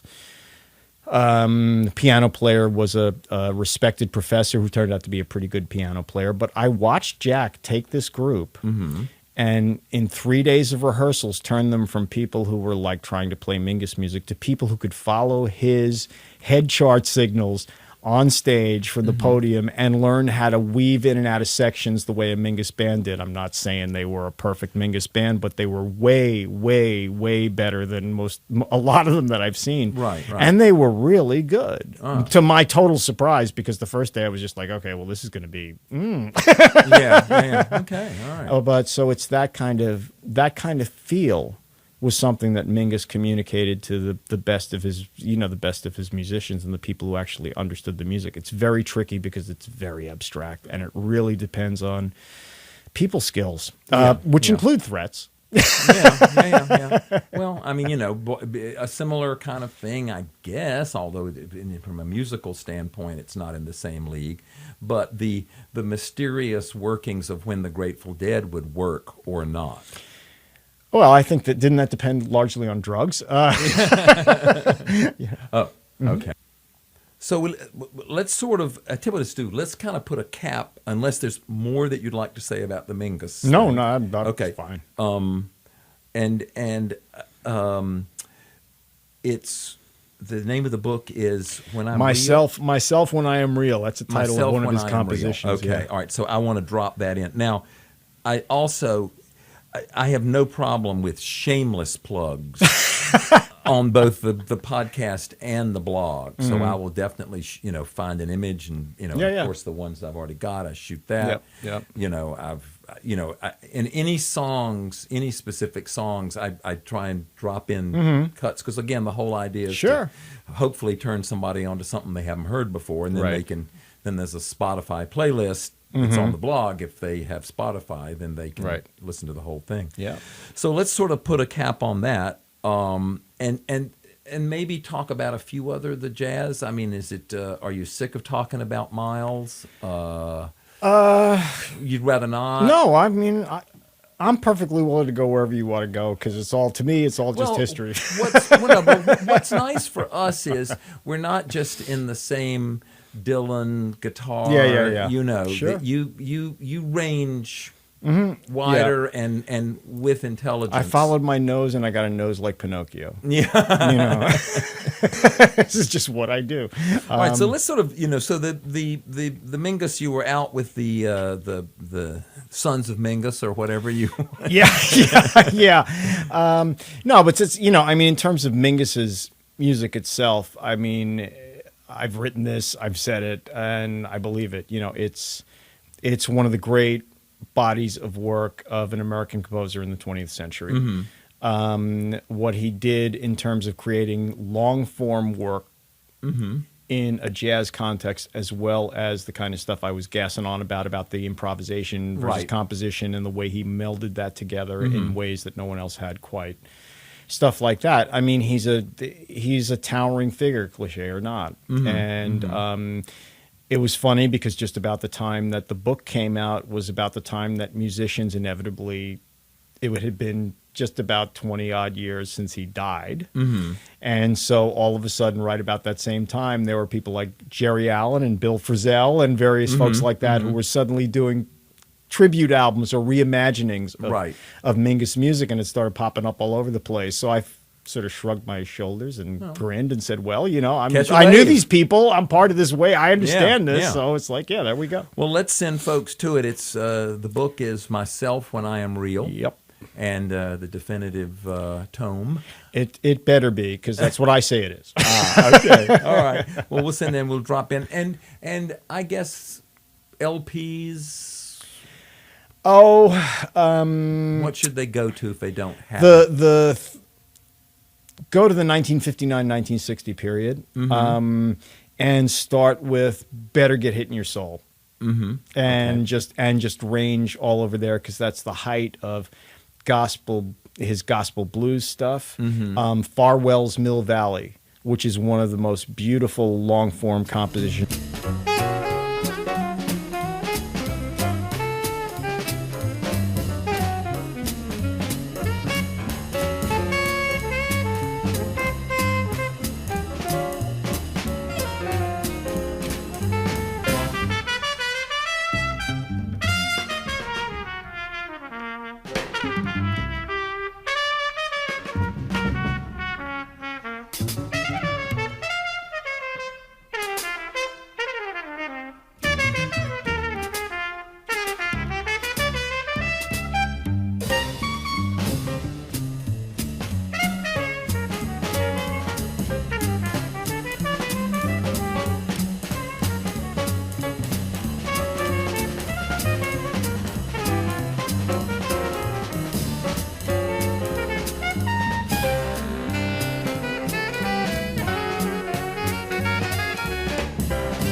I mean, Mingus wrote absolutely gorgeous melodies. He studied Duke Ellington real hard and all that stuff. Absolutely true. But he also found his own melodies. I mean, absolutely gorgeous stuff. Yeah, people and that have that gift, really, they either you've got it or you're done. You can sort of plane one together, but I mean, he didn't do that. He didn't have to. And that's a tribute to a guy who was a very serious mentor to him named Farwell Taylor, who was a painter and a crazy bohemian in 1930s San Francisco and afterwards, and who mentored a young mixed race kid who was unsure of himself and didn't know exactly where he wanted to be, and was up in San Francisco playing bass at the age of 17 when he met Farwell, and ever after that, they were, except when they fought each other like a couple of cats in a bag, because they were very much the same personality wise. Mingus's the projection of his personality and everything else was him. His father had some of the same things, but Farwell, his surrogate father, to the max, and had the education and artistic ability and all that stuff that he plugged young Charlie into a whole other set of worlds that were Right. the worlds that he then spent the rest of his life living in. He didn't hang out with musicians as much as he hung out with artists, dancers, writers, whoever. And he didn't hardly made a point of hanging out with black people. He hung out with everybody he felt like it. Ah, all right. You know, well, black glitterati and white glitterati, Yeah. no different. Allen Ginsberg, Miles Davis, whatever. And speaking of Miles, My Davis, God, I gave you a tie-in. and certainly Miles Davis doesn't need any introduction here. You interviewed him once. No, I interviewed him several times, Mm-hmm. and it was always an experience because he was Miles, and Mm-hmm. Especially the first time though, because the word on Miles, which was, as far as I could tell, pretty accurate, was that as a journalist, you probably had 5 minutes or less to prove to him that you were worth talking to. And if he didn't think so, he'd just throw you out. Well, that's Strict, but he had the chops to be strict. you roll the dice. That's what you expect. you know. And he was that way with band members too. I mean, they got a little more than 5 minutes to prove themselves, but it was the same sort of thing. I mean, the James Brown of jazz in some ways. Yeah, or James Brown is It was the Miles Davis of soul. whatever. I mean, you can go either way with that. one. Yeah, with that one, right. So the first time I interviewed him, he was staying in the Plaza Hotel because his building, the building he lived in the West 70s that he owned, was being renovated massively. He loved to do that. He was a design freak and architecture freak, and And had the bank. and had the bank. So he was staying in this absolutely wonderful suite in the Plaza that the only other times I'd been up there was to interview, people from Hollywood, because it was like one of those upper floor suites. You looked over at all Right. of Manhattan, Central Park and North, opened up, Wow. the whole thing. And I come into this massive place, and he's sitting on one of the fancy armchairs with, and there's art stuff all over the place. There's sketch pads, there's oil paints, there's this, there's that. Oh, you know. materials. Yeah, materials. Plus lots of cutouts from fashion magazines and other kinds of things. I mean, they're just kind of all over. Visual goodies. Of stuff he was thinking about, whatever. So, he kind of notices that I've walked in. I mean, he knows I'm coming. And he looks up and it's like, okay, well, yeah, what do you want to, okay, yeah, you're here for, okay, So we sit down, and I'm asking him my very carefully prepared questions. I usually prepared interviews. I mean, I did a lot of research for them all, and I usually prepared the questions carefully. But with Miles, I wasn't even going to jam because it was like I know I got like 5 minutes or Right. less. So it's like I start right away with the sort of music stuff, and the first question kind of gets one eye open. And the second question kind of gets the other eye open. And I ask him the third question, and he takes, goes back like this and looks at me and goes, "You a musician?" And I said, "Yeah, well, I play, He goes, "What you play?" I said, "Well, I can guitar, most things that have strings on them. I can make noises come out. I can fumble around the piano." He goes, "You don't play trumpet?" I said, "No." He goes, "Too bad. For a white boy, you got great lips." It's like, okay, I think this is going well. So I was there for about another 3 hours, and it went very well. And so after that, I actually got the kind of relatively rare privilege of, like, if I wanted to talk to him, I just could call him. And most of the time he'd pick up the phone, and most of the time he would just talk to me. Right. Did he have a circle of protective people, a la Dylan? Who Oh, screamed? yeah. He had a couple of the highest powered attorneys and managers that you could possibly imagine. Screening the calls. Absolutely. But once you were okay, it was a little like Keith that way, or Ronnie. And once you were okay, then you were okay for at least a while however long you might be useful something. I don't know. Right. In Yeah, Miles' yeah. case, it lasted until he died. But you know, his music. And this period in terms of This was the 80s. Somewhere in the 80s would have been the first time I actually interviewed him formally. And I was kind of interested in that music. I got more interested the more I covered it because it had things going on that the records didn't. But you know, for me, the overall impact of Miles is really the most important parts came between like somewhere starting around Kind of Blue and going up through, you know, through the 70s. I mean, Bob Quine was one of the many people who made me listen to the really, you know, cacophonous, crazy stuff of like On the Corner. And you would just sit me there down and go like, no, listen to it. No, listen to it. Stop squirming. Listen to it.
Because it was meant to make you squirm. It was meant to make you off balance. It was meant to be like right in your face and just like, yeah, you can't get it too bad.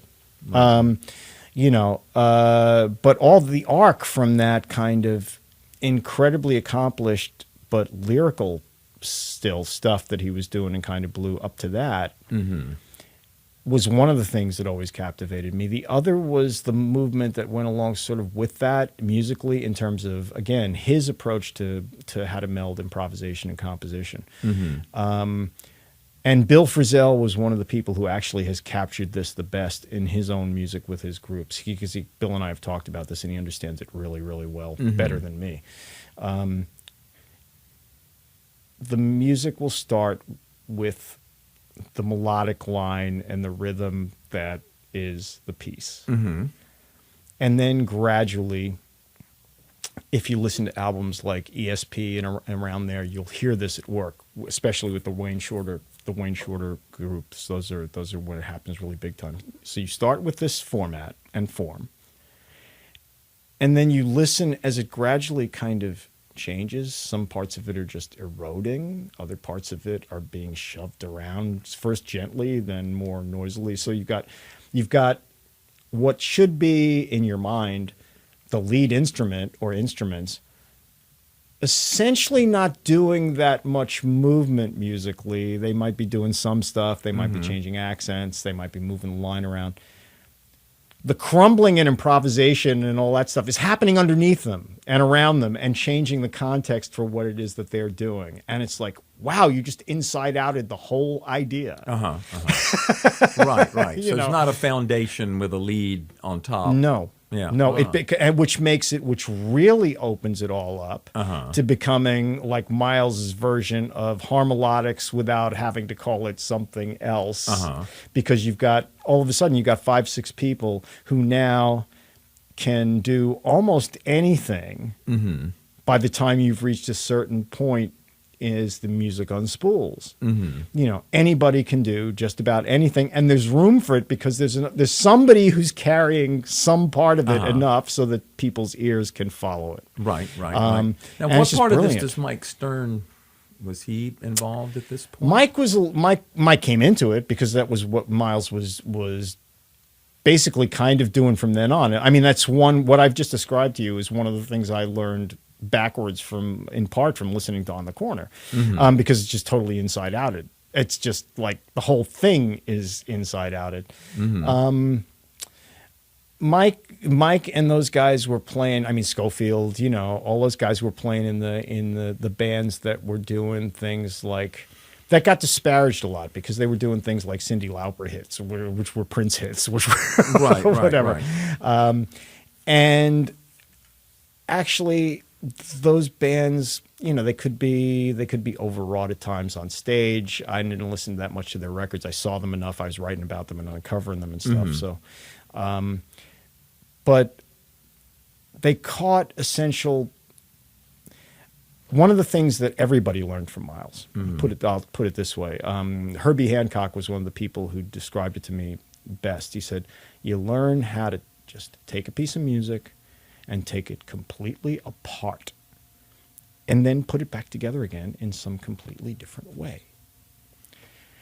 And that is what those bands were learning. I mean, if you listen to Schofield's stuff, for example, even more than Mike's, I think, which is not a qualitative judgment, folks. It's just a stylistic one. Right. And you listen to the way he does his, when he fell into the New Orleans and blues bags things that he loves so much and has for the last 20 odd years, and the way he shuffles around, you know, bar lines and rhythms and accents and stuff in some of those, so that there are times when you're listening to it and feel like you're stumbling because they know exactly what they're doing, and you're like.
You know, reminds me of when I was a kid and I got to back Muddy Waters at the Lone Star with my little band, and we're trying to play, and he's spending his entire night by our lights, trying to screw us up because he's like, what 12 bar blues? I just made it 8.5. Oh, now it's 10. Now it's 14. Now it's, it's like, come on, white kids.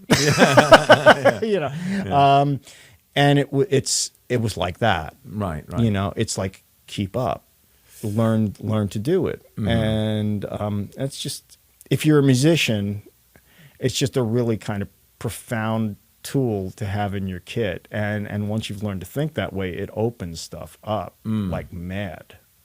Well, it helps also to be playing with people the caliber that would be around Miles Davis. Too, well, because it's a conversation. Yeah. And if everybody can't keep the conversation up, then you got some, Yeah. No. Well, it's just, I mean, and the other thing is, like we were saying before, you can't, I mean, there are moments in time that are perfect crystals that you'd like to freeze it right there, kind of blue. I mean, wouldn't it be great if there were 12 more of them? But there couldn't be, No. Wouldn't there be if there was 12 more blonde on blondes, But just be thankful we have what we have. And people have to evolve, like you say. People are walking through history. It's making changes on them. I get as bored as the musicians. The good ones anyway. Exactly. I mean, I get as bored as the musicians do when they're, or at least most of the creative musicians that I respect do, by having to play, they got to play their stuff over and over again. It's like, gee, making me reread my books and articles over and over again. It's like, no, spare me, please. I'll do anything. I'll wash dishes. I'll work in the kitchen. What do you want? It's like maybe you don't want to read them over again, but having just finished, the Highway 61, which is essentially, I think, is a series of columns, is it not? That's been gathered in the... Some of them are columns. Some of them were written specific for the book. It does have, the intro does outline my semi-grandiose plan, which was...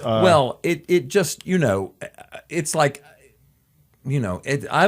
first off, you're only writing about things that interest me. So that was the key thing. I sat there one. the 2 years I was working on that book while I was doing other stuff. I just sat there and say, what would Peden think? Well, I know you didn't, but that is the other thing. Now let's just sort of fast forward a little bit. We're talking about now the modern journalism, and I went through your list of topics that you have covered for Music Aficionado. Music Aficionado is a website where it's you and a couple of other writers, but your stuff is just unfailingly about good people. I mean, you don't suffer fools gladly. Anyone that you write about is, I mean, obviously Ella Fitzgerald and Sam Cooke and the other Richie Furay. Well, okay, now he's one that probably would be a little bit under the radar for me, but that's new journalism. I mean, how does that? One of the things that I've been aware of from being tangentially involved in promoting music over the years is that it went from the formula. I've said this before, and I'll try and say it quickly. It was everybody's idea was form a band, go in a garage, work up a set, try and play some live gigs, try and get a record deal, and then have a record company throw a bunch of money at you, which you didn't know was going to come out of your pocket if you had a hit. Right. Nobody knew that. Right. But it was like suddenly, oh my God, we get to go and spend 2 weeks in the studio with as much pizza and Coke as we want. Right. And then we go out on the road and promote it, Well, and somebody else takes the pictures and somebody else does the promotion and somebody else ships the records. That is as gone as the buggy whip. For most people, yeah. Yeah.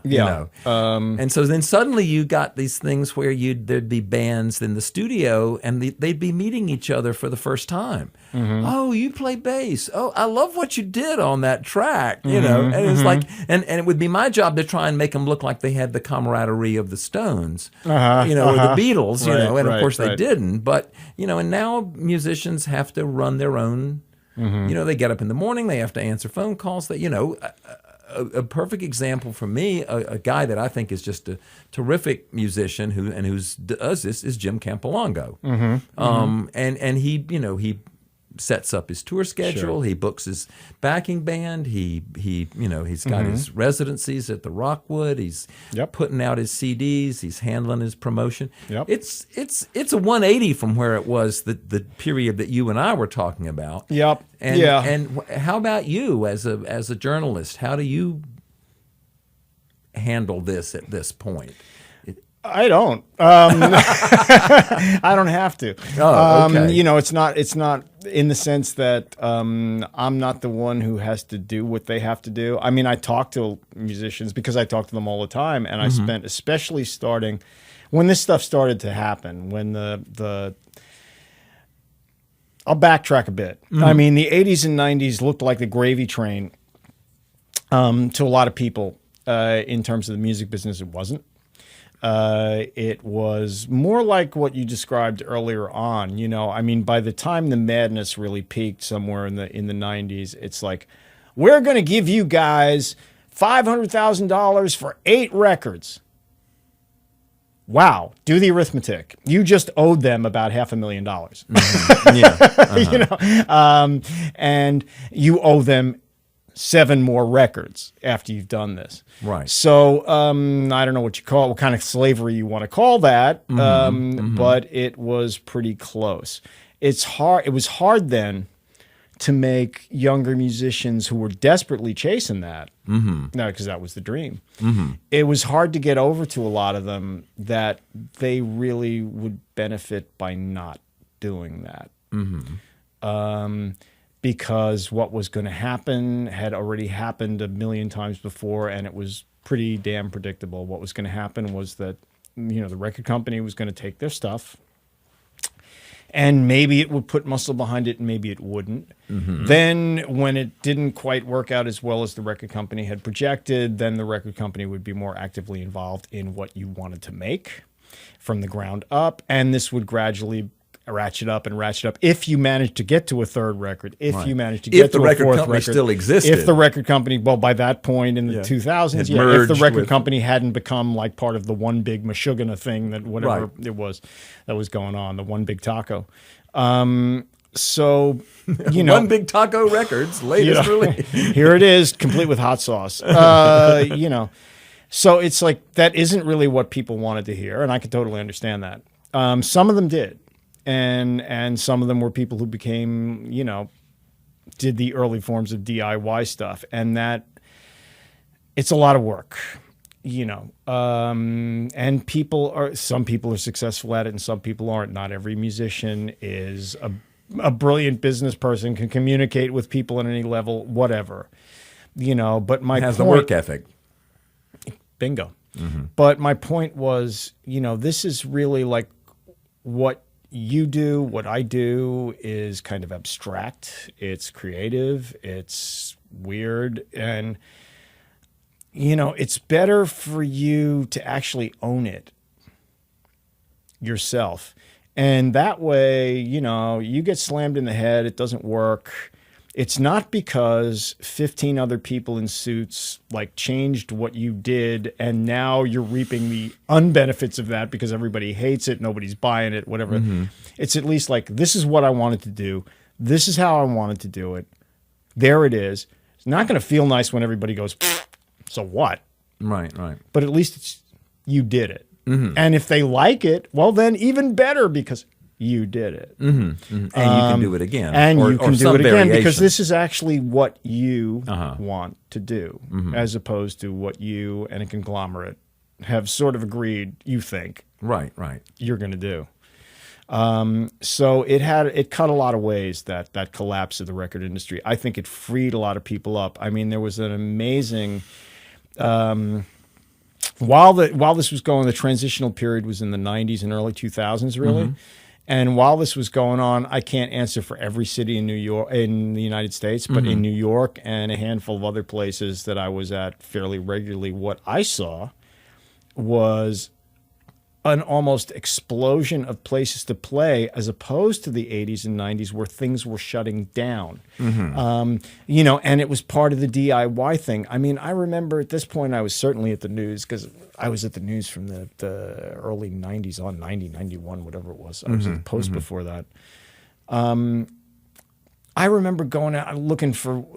I made a piece out of it. It was like, strange venues around New York. There was an ice cream parlor in Park Slope that had jazz on Cool jazz. Sunday. So, yeah, right. Sunday morning ice cream brunch jazz things. It's like, what is it? It was insane. The every corner where they could stick some guy who was playing something in this city suddenly sprouted a guy who could play something. So were they making any money? Well, I'm sure the ice cream parlor wasn't paying union scale, Right. But they had the chance to actually play someplace as opposed to 10 years earlier where it would have been like, I don't know, you could play in the park. You Right. can play in the subway. Yeah. Well, So that was up a and dark down. period too, because I think also the other thing that worked against the live thing at that point was the MTV, the rock video. I think, Sure. which was really a corporate. Because nobody could afford to do those if they didn't have big budgets, so it Right. conspired to really only fund Michael Jackson and Madonna. And, Well, and it was the advent of the corporate sponsors for tours because actually nobody could afford it. The record companies couldn't afford it either. The shows cost way too much money. The ticket prices, you see ticket prices for Stones shows now that they're 115 years old, that go for $1,000 and $2,000, and that's what the prices would have been for a lot of these shows in the 90s and early 2000s if they hadn't been subsidized out the wazoo by some corporate sponsor wanting them. Now let me get it straight. The only corporate sponsor I ever was fond of, slightly facetious. I remember Schaefer fondly doing the Central Park concerts of my youth and stuff like that. Right. But the only corporate sponsor in the 80s and 90s I was fond of was Marlboro because it was totally politically incorrect. And that just suited me fine. And because they put on great country music shows, I personally, got to interview Merle Haggard and Willie Nelson and people like that for the first time in my life because they were playing on those shows. Right. And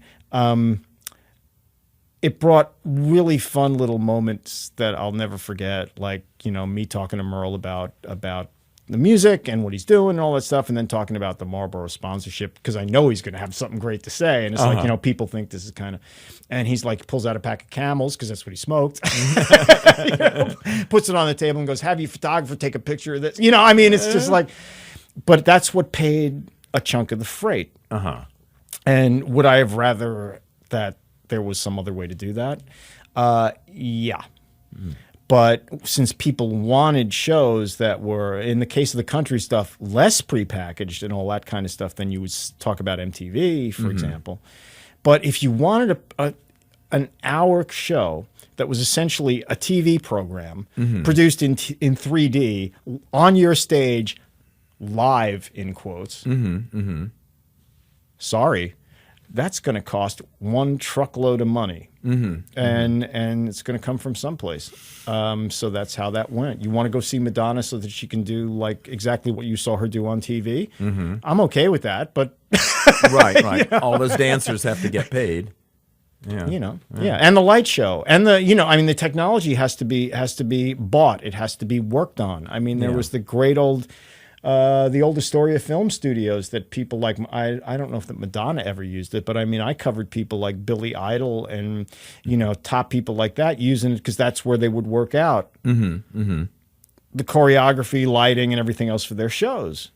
And watching those guys working out, like just the massive amount of stuff they were carting in for what was basically a three-piece band and a guy in dyed blonde hair screaming into a microphone. Right. But it did have Steve Stevens. Did have Steve, who had his own refrigerator or three worth of stuff that he was lugging in there. Yeah. So it's like just the sheer amount of technology, the amount of money and direction and interfacing that had to be done meant the stuff was going to be expensive. Right. As opposed to four guys on stage with a couple of guitars playing through little Fender amps and everybody and 55,000 people screaming so nobody hears them anyway. Right. Well, and now now we can be thankful for sort of back to roots, where anybody can dredge up, a ukulele with on a mandolin or something. Well, I'd go farther than that. I'd say it's one of the reasons for it. Yeah. It's pretty obvious if you're going to only be able to make music on certain scales, financial scales and creative scales for yourself, you're going to have to think in certain ways. And there's no problem with that because it's actually a conduit. It's actually conducive. One of Mingus's favorite lines was talking about the so-called free jazz players who he generally derided. He'd say, how can you play when you don't know the rules? First, you have to learn the rules, then you can break the rules, but you have to know them in order to break them. And, if you've only got enough money or thought or whatever combination of things, where what you got is a ukulele and a Farfisa organ and a guy with an old Fender bass, Make it that's work. a sound palette. It's up to you to figure out like what you want to do with that, assuming that, you've already probably partly figured this out, because otherwise why have those three things? Right. So it's actually helpful, I think. And I think it's also helpful in the sense that it returns a lot of the music making to a human scale. Yeah. Well, I kind of think maybe the is progenitor the word I want, or the one that sort of was the band, who just took the oddest assortment of instruments, but had ears, at least in their great period, that they could figure out, well, if we're playing a sousaphone down here, then we don't need, or if and of course it also helps if you've got Garth Hudson, who can just Play anything? just fill in the glue wherever. Well, one of the pieces I'm doing for Music Aficionado at some point is going to be about actually the band as the progenitor of Americana. Now, I hasten to add that I have the no Harry idea. Smith anthology, Oh, okay. and then the band. Okay. Well, see, you cut me off, because what I was going to say was that I personally have very little idea what Americana is. It's, to me, a label that is, it's a bag that's so big and so baggy and so loose. Yeah. It's like saying music. Oh, thanks. Okay. I like music. Yeah, That's yeah. good. That's fine. After that, I'm totally confused. I look at the stuff that people send me and call it Americana, and some of it fits some idea of what I might have, and other parts of it are like, okay, I guess it's got an acoustic guitar, or there's a banjo or something. I don't know. Right. So it's another one of those label things. The Americana Awards helped distill that, because once you've got an award set up, Right.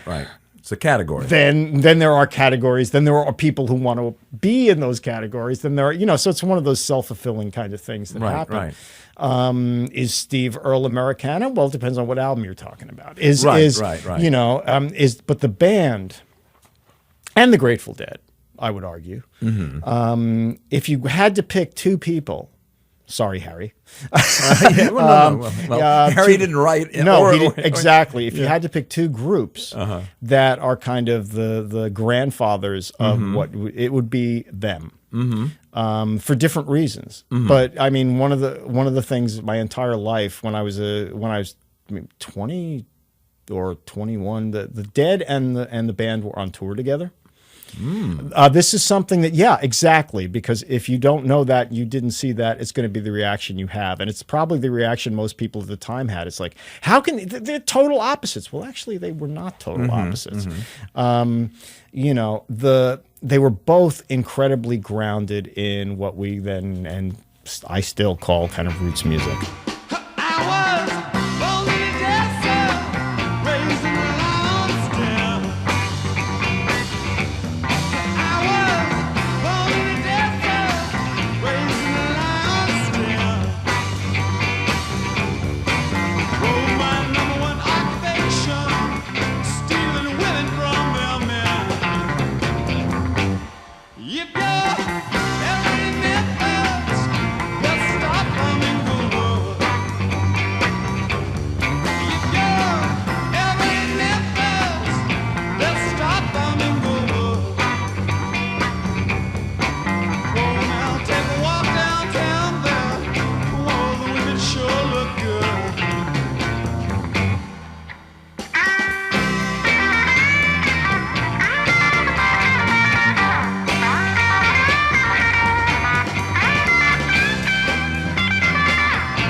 They learned it inside out.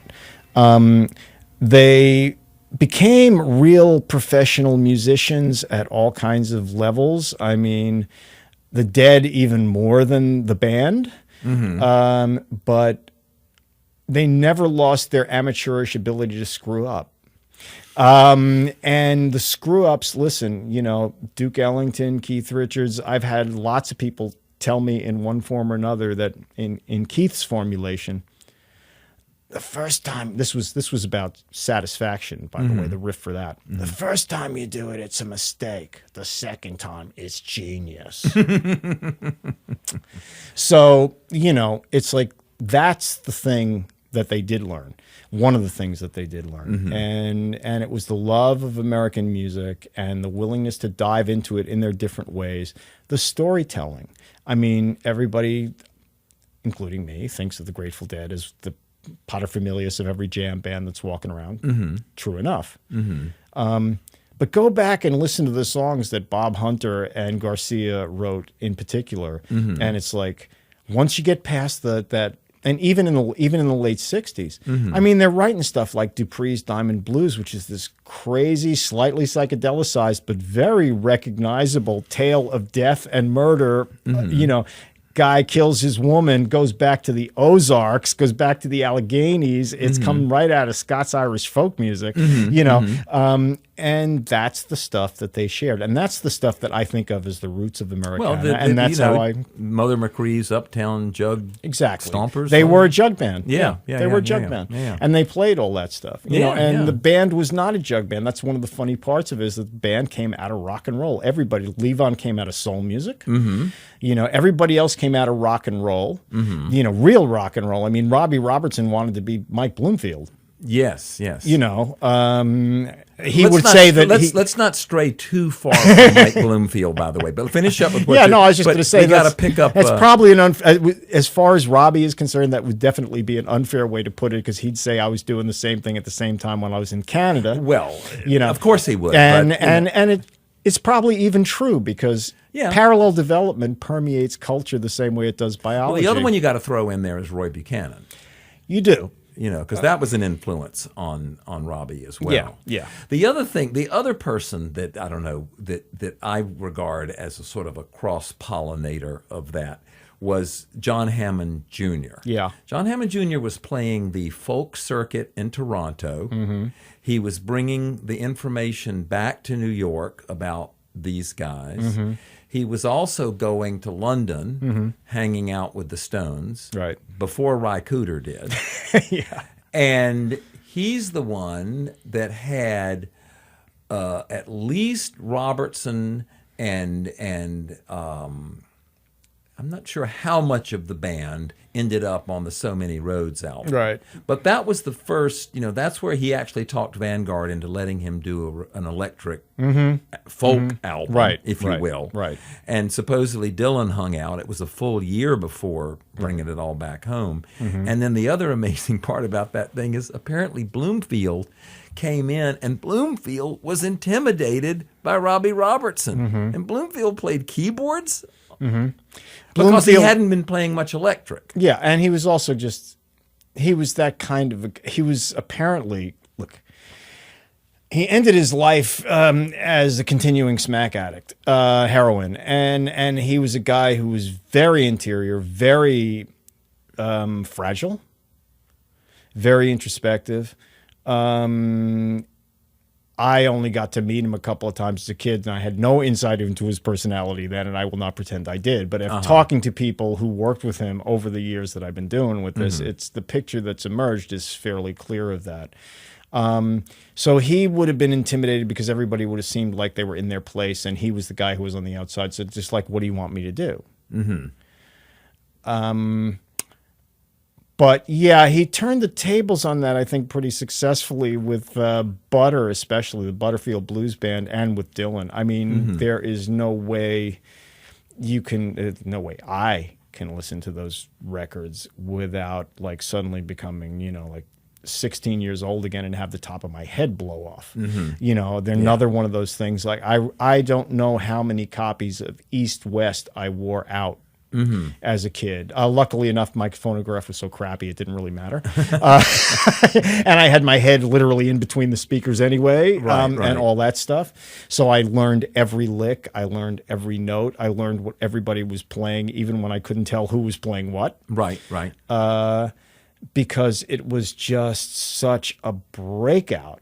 And the stuff he did, all the chromatic runs that he did, I learned to do that. Like, it's just like, oh, I get it. Oh, it's not B.B. King. Oh, just light bulbs. Every time I listened to him, things went off. Yeah. And that happened a little bit with Robbie and the band, but not.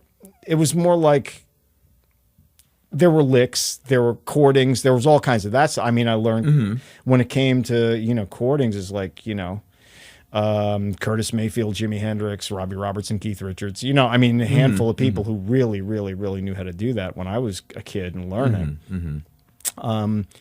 And some, he knew how to drop fills in. Robbie did in a way that also Bloomfield did. But when it came to stepping out, Yeah.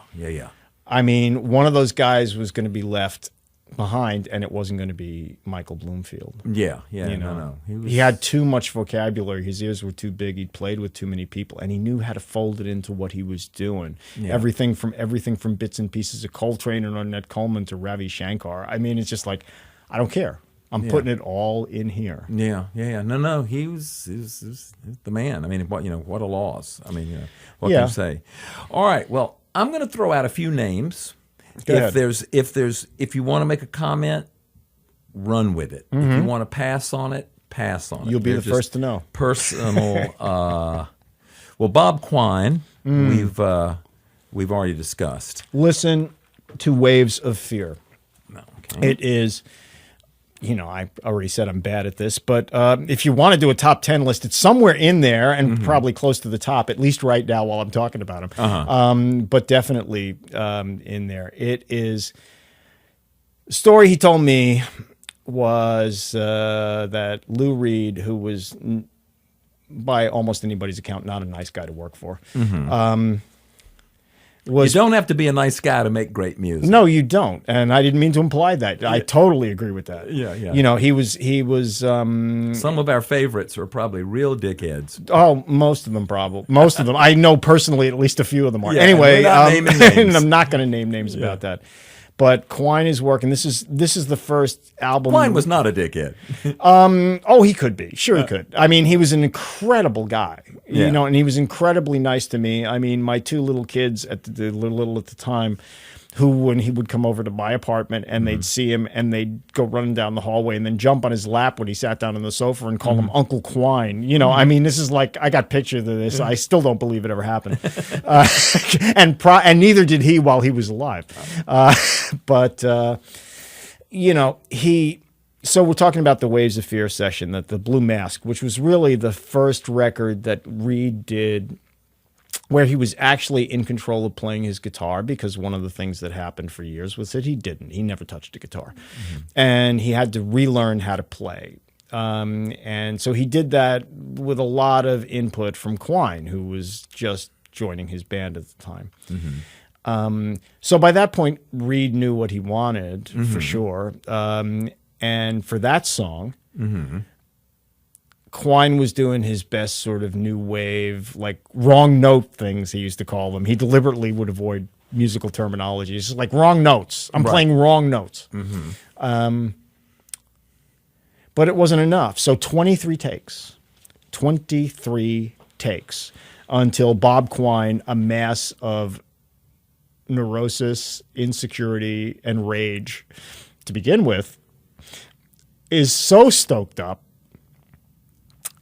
that he comes out with this solo that when I wrote about it, it was the one time the nation ever censored a line from my stuff, because what I said was like, this sounds like a baby in a blender, and they freaked out. But that is what it sounds like.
Go listen to it. It's one of the most amazing screams, just primal sort of vortex yelps from the human mind that you could possibly. Why shouldn't it be? Waves of Fear is the title. Yeah. Anyway. All right. Well, okay. All right. Here comes a couple more. Producer Glenn Johns. Glenn Johns is Glenn Johns. I mean, what are you going to say? Yeah, he had his hands in everything. He had a sound. Without him, the Rolling Stones don't exist. Traffic. I mean, you start going through the list. The Who. I mean, and yet all of them. I mean, he had a feel and a sound, but he also was smart enough and not egomaniac enough to like impose his studio sound on them. He got what their sound was through his conduits, through his sensibility, which is why that stuff still sounds good. And it still sounds pretty good. It still sounds really good. I mean, if you listen to stuff by him, you listen to, some of the great old jazz records that were done by a couple of the key producers on that side too. I mean, that stuff hasn't lost a step. Rudy Van Gelder, for example. I mean, there's a signature sound there, and Rudy was less generous than Glenn in a lot of ways. Yeah. I mean, because people did fit Rudy's sound. Yeah, to a certain you couldn't extent. smoke it. And also, but just, I mean, the physical sound. Right. Your sound would be adapted to his more than him adapting to you in some ways. And I think Glenn Johns was a little more conceptually generous than that in terms. Well, of I think what he also did. Glenn Johns would tolerate if someone with the band, like he was willing to be engineer on some things, Absolutely. and producer with a capital P on other things, Yep. and he seemed to be pretty, ego free that way. Oh yeah, no, he was just doing doing a job and having fun and making music. If it's not fun, you're probably doing something wrong. Yeah. All right, so then let's jump to someone who's puts a little more sonic signature on it, and that'd be Daniel Lanois. Yeah, that's true. And I admit that I love a lot of the stuff he does. It's not an admission. I just love it.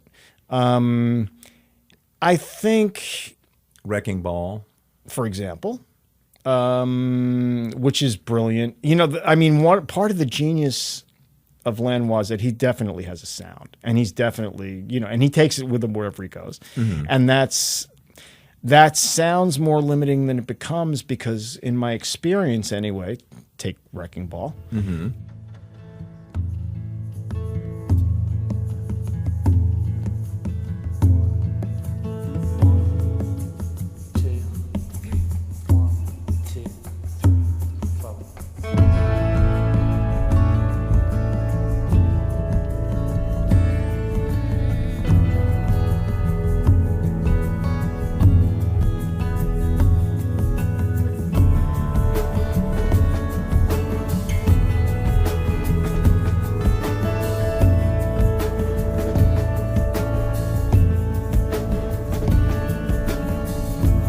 I remember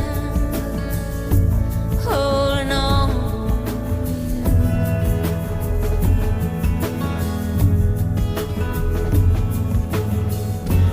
all alone, lonely nights, who's who.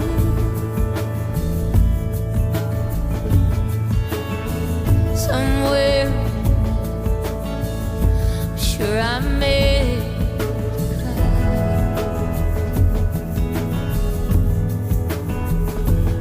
but I can't remember if we said goodbye.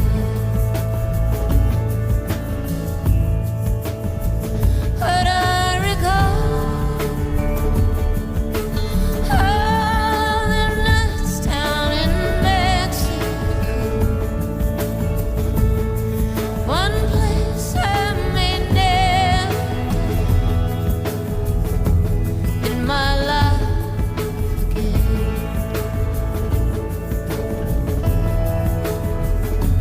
Was I just awesome or just too high? But I can't remember if we said goodbye. When people hire him, it's because they're looking for renovation. They're looking for they're tapped out on whatever they're doing. Right. They're looking for some other way to get to something else. A fresh start. And he's got all these tools that he can bring. And they go, okay, let's see what we pull out of the toolkit and do with that. This could be fun. And it usually winds up being. Yeah, no, there's some good ones there. All right, John Hyatt. John Hyatt is a lunatic. That's high praise, by the way. You know, Just listen to Stolen Moments, which Glenn Johns produced. for example, Boy, that's a good record. you know, he's made a lot of good records. He's He's made a lot of records. He's made a lot of records. But he's made a lot of good ones, and he writes some just really tasty songs. I mean, these songs. I'm forgetting the name of the record right now, which is really a shame because I listen to it all. It's one of my favorite car things to plug in from the MP3 player. But there's a great song I used to listen to while I was driving my kids back and forth to dump them at college. That's all about, you know, your daughter, and you're taking her off and she's the last one leaving home and you're bringing her to school, and it's like it's a classic John Hyatt reverie packed into 2 minutes and 40 seconds or whatever it is. And it's psychologically brilliant. And it would almost put me in tears on the drive back after I dumped them and their baggage off wherever the hell they were going to be, because it was just like, wow, this is happening to me. So there's that level, but the music just, On a bill with John Lee Hooker at a pack joint up in Washington. He came in with a gorgeous woman on each arm as I was singing my song. Walked him right up and sat him on the edge of the stage as I went singing along, and that's called Evening Sun. I'm the headliner. Old days are coming back to me. I don't know what was so great about them. I played practically free, but I had nothing to live up to. Everywhere to be, old days are coming back to me.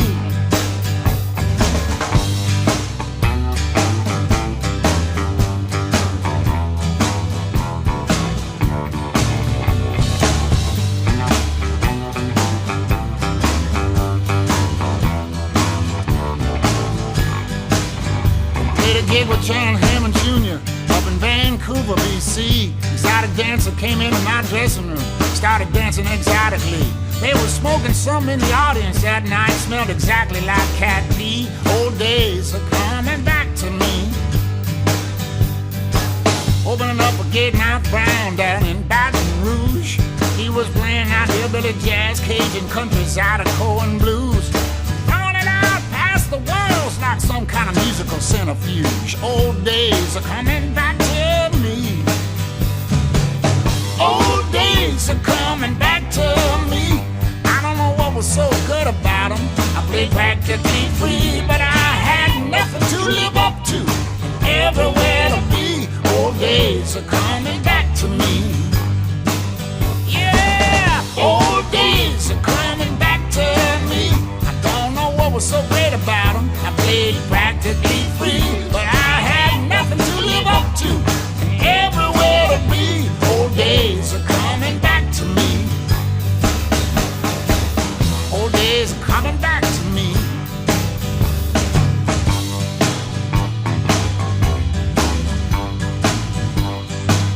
Yeah. I mean, you know, his guitar players, his Sonny rhythm Landreth. sections. Sonny Landreth. What can you say that's bad about Sonny Landreth? Yeah, he plays like this swampy thing, and that's his gig all the time. But God, when you put it in the right places, like Hyatt does, Yeah.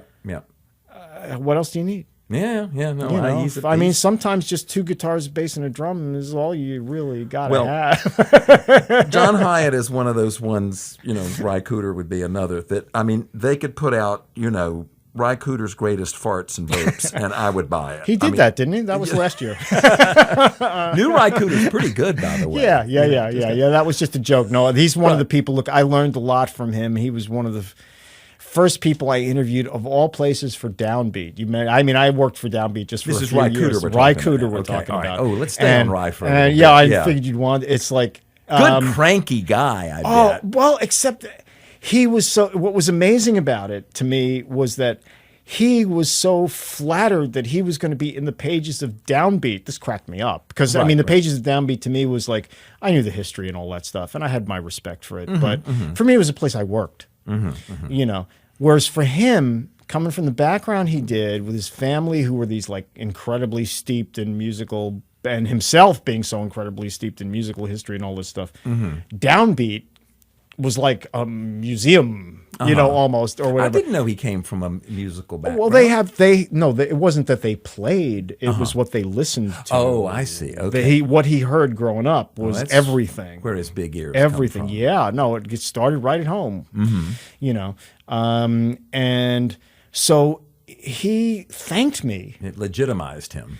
For like him appearing in the pages of Downbeat. I thought this was one of the funniest things that had ever happened to me. It's just like, you know, I've been listening to you play since I was maybe 18, and I saw you at Ungaro's on the Upper West Side, which was this crazy club on 72nd Street, maybe, and it was on the second floor.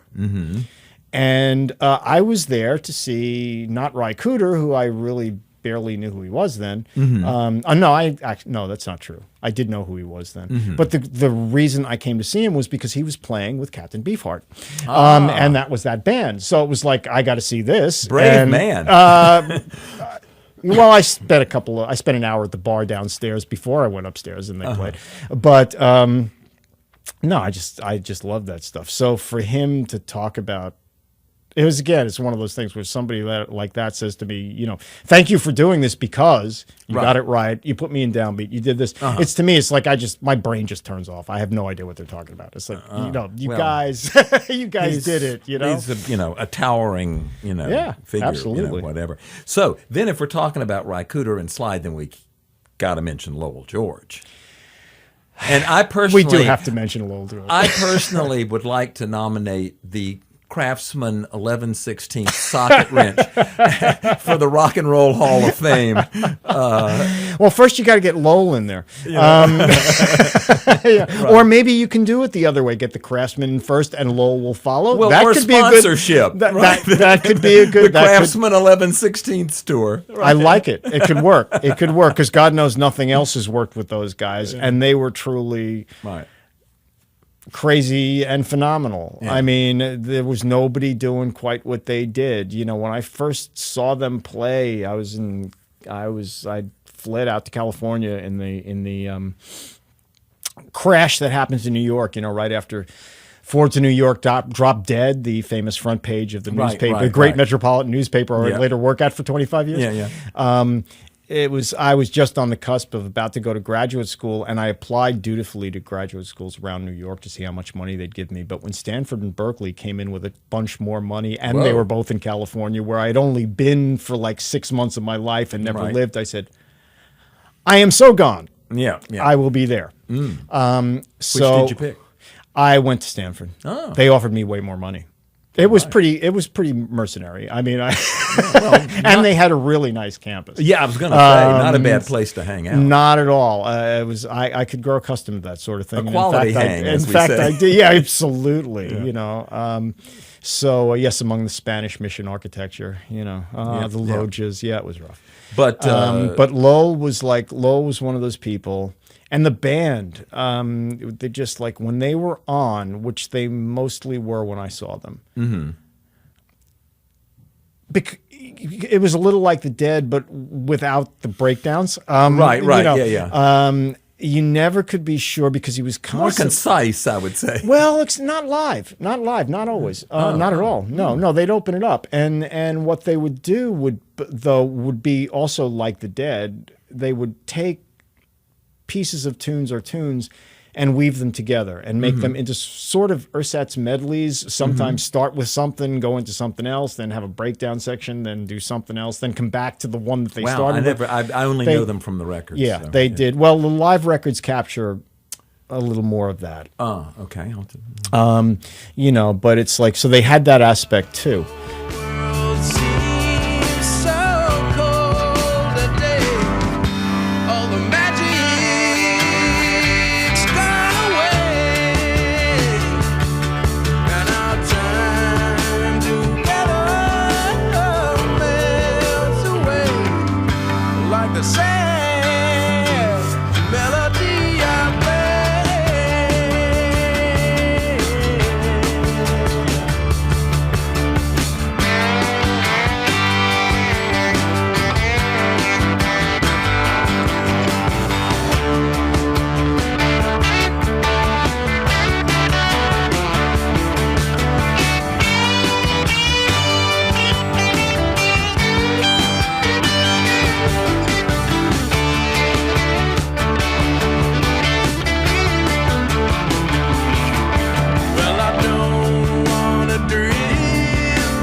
But he was such a, you could almost tell sometimes how good they were going to be by how fat he was.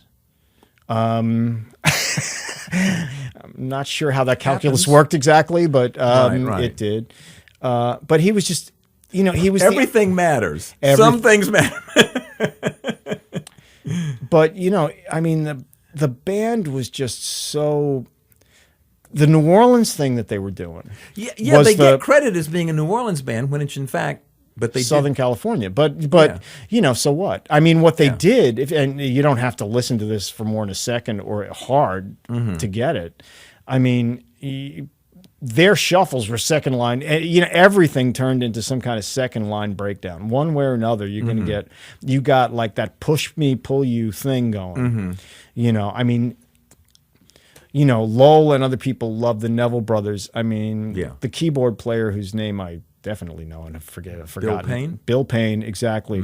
Not only loved them, but loved, like what people were doing in Wayne Shorter's fusion bands and various others. So he was bringing in these tone colors. Right. Like Garth Hudson in his own very different way. Yeah, To the yeah. band stuff, bringing in all these sonics and stuff into this so there was this weird meeting of so many different things that in any music school would be deemed not to belong in the same place, Right. or in any store for that matter, even though they're putting them into the bins, but they did that, They were pretty underappreciated in their own time, though. except for a few places. Right. I've never quite figured out why Washington, D.C. was a hotbed of Little Feat people. It was like their biggest market. Huh. They could play concerts there like 200 days a year, and they probably would have sold them out. I'm only exaggerating slightly. Right. I don't know why. Yeah. I don't know. Southern California was obvious. Why did they not make it in New York? Well, New York was just a hard place. Right. And maybe that slot Oh, yeah. was Well, New full. York is its own Strange. set of things. Exactly. So we got Rycuda, we got Little Feat. We can't leave Southern California without mentioning Mr. Randy Newman. Okay, I didn't know who you're going to pull out of that hat. It's a Well, big hat. is this unfair? I mean, No, not at all. I didn't No. pull out Brian Wilson. No, Randy Newman. No, that's okay. Because I listened to Brian Wilson when I was like 10, 11, 12, and I still appreciate his composer stuff and some of his arranger stuff, and the entire mythology that has grown up around him is like, I just want to shoot it. But Randy Newman. Randy Newman is the opposite. Randy Newman was in fact one of the places that I first heard Rycuda. Yes. What do you say about Randy Newman? I mean, you listening to me talk for all this time, you probably get the idea that my sense of humor and my sense of sarcasm leads me automatically Yes. to somebody like that. I mean, the first time I heard that stuff, it was just like, won't nobody help a naked man? Just pick any one. In America, we got food to eat. Won't have to run through the jungle and scuff up your feet. Whatever this is, I'm in. Yeah. Because it was the kind of satire that And it's lean. 2 minutes and 45 seconds, 3 minutes and 12 seconds, whatever, you get in, you get out, you leave everybody sitting there going, what just happened? Yeah. You can leave your hat on.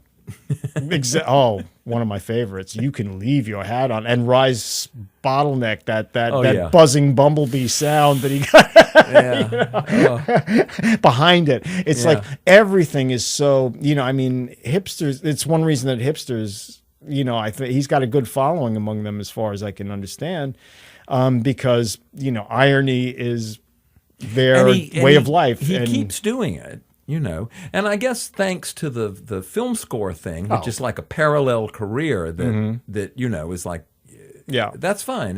I don't, this, I do. One little pet theory of mine is that every now and then there are things that pop up that are in fact very good and very popular, and they don't have to be mutually exclusive. I hope not. Generally things that are thought of as popular can't be that good. Peanuts as a cartoon strip was, the Beatles. Yeah. I mean, I've been guilty of this. of exactly what you're saying myself at various points in my life. But there has but to the be a fact is, dollop of music snobbery, or we wouldn't be sitting here. But but it shouldn't blind us to the fact that just because something's good, it doesn't mean it's bad. I'm way too old to care. I'm really way too old to care. So I don't it's hold like, it against Randy Newman that he writes those film score things that. I'll take its complete left turn on you just for a second as a sidebar. You know, one of the pieces I did for Music Aficionado that I had really great fun with was Third Eye Blind. Love that band. Love their stuff. You know, when I told Greg, you know, that I was doing this, he just looked at me and started laughing and he said, "Where did that come from? That's not the kind of stuff I expect from you." And I said, "Wait, there's still more." You know, because it's like, I don't care. I heard, you know, one of my kids had their greatest hits album because she was in love with her. She was like 14, 15. Mm-hmm. And I swiped it from her because I overheard some of it when she was playing it in the car. And it's like, I got to listen to this whole thing. And I was like, I couldn't stop listening to it. It's like, this is great. These songs are great. The sounds are great. I don't care if I'm too old for it. You know, and I don't care if they're popular, and I don't care about anything except like, wow, listen to that drums, listen to those guitar sounds. Holy hell. You know, I mean, that's it. That's the, you know, like country music now. You hear some of the best rock and roll in country music. For the last, since Waylon and Willie started it. But you know, and Johnny Cash back in the 50s. And recorded clean and, you know, great guitar sounds. All right, I'm going to throw a few more and we're going to kind of, all right, Stanley Crouch. What can I say? What can I say about Stanley? Is this unfair? No. Well, no, if it was, I'd say so. Okay. Stanley is a very smart guy who did a lot of things that nobody else could have done. I love Kansas City Lightning. That was a book that he was working on for 20-something years.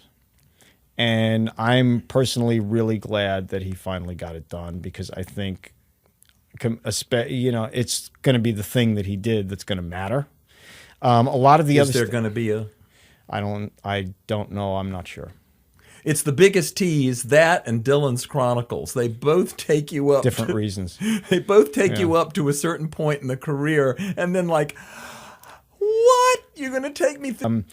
You know, I mean, that was the book that he was actually, in a funny way, born to write.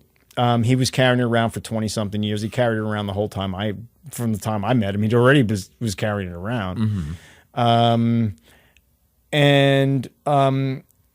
He because he's such an outsized human being figure, you know, one of those people who comes into a room and sucks the air out of it from everybody else in a lot of ways. His impact is probably as important as a person, as a cultural figure, especially inside the Black community, than it is as a writer per se. You know, he put people together both physically and in terms of conceptually in ways that other people probably couldn't.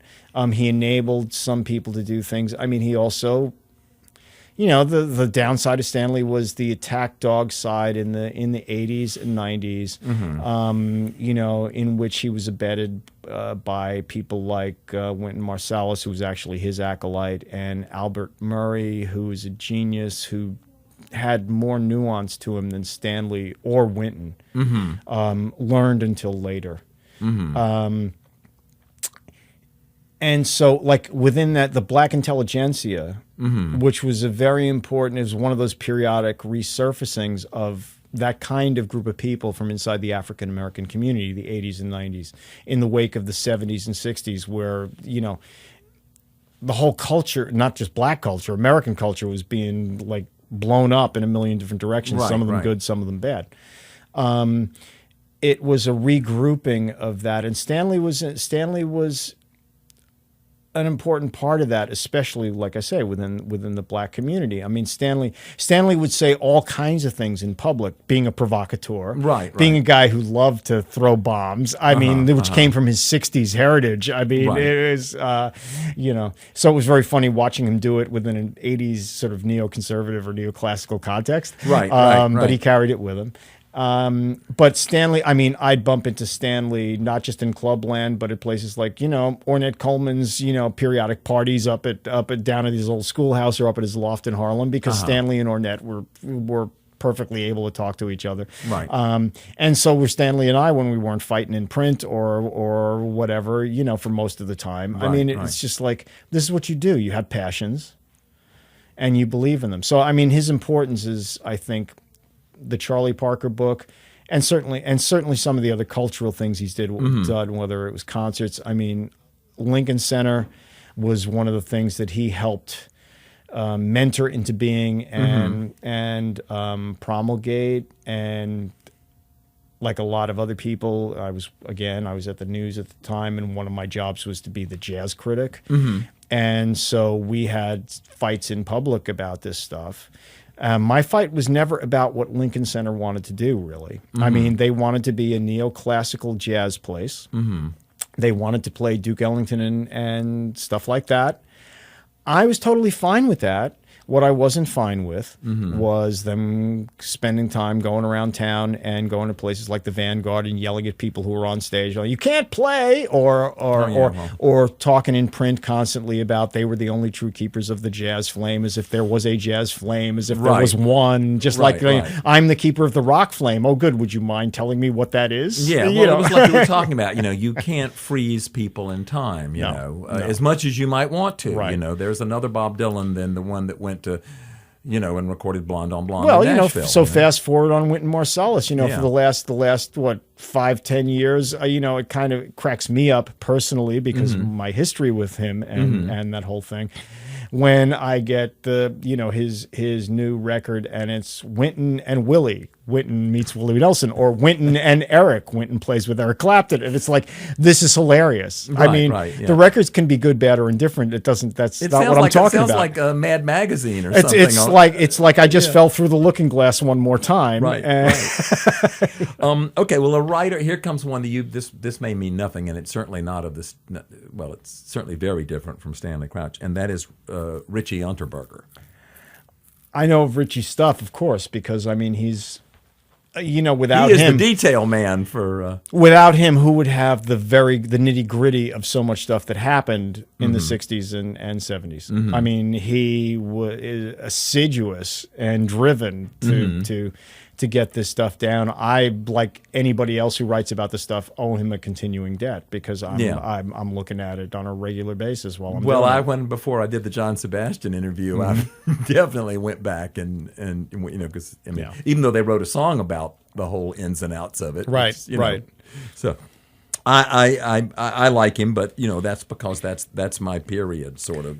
Well, so he, I mean, I admire him as a dogged journalist. I mean, there are other ways too, but just for the sheer the determination to get it all right, the determination to get as much of it down as possible, and the determination to make sure that it's as correct as you can get it. I mean, like I say, we all owe him a debt because without him, my pieces on, say, Buffalo Springfield would have been missing some parts. Yeah.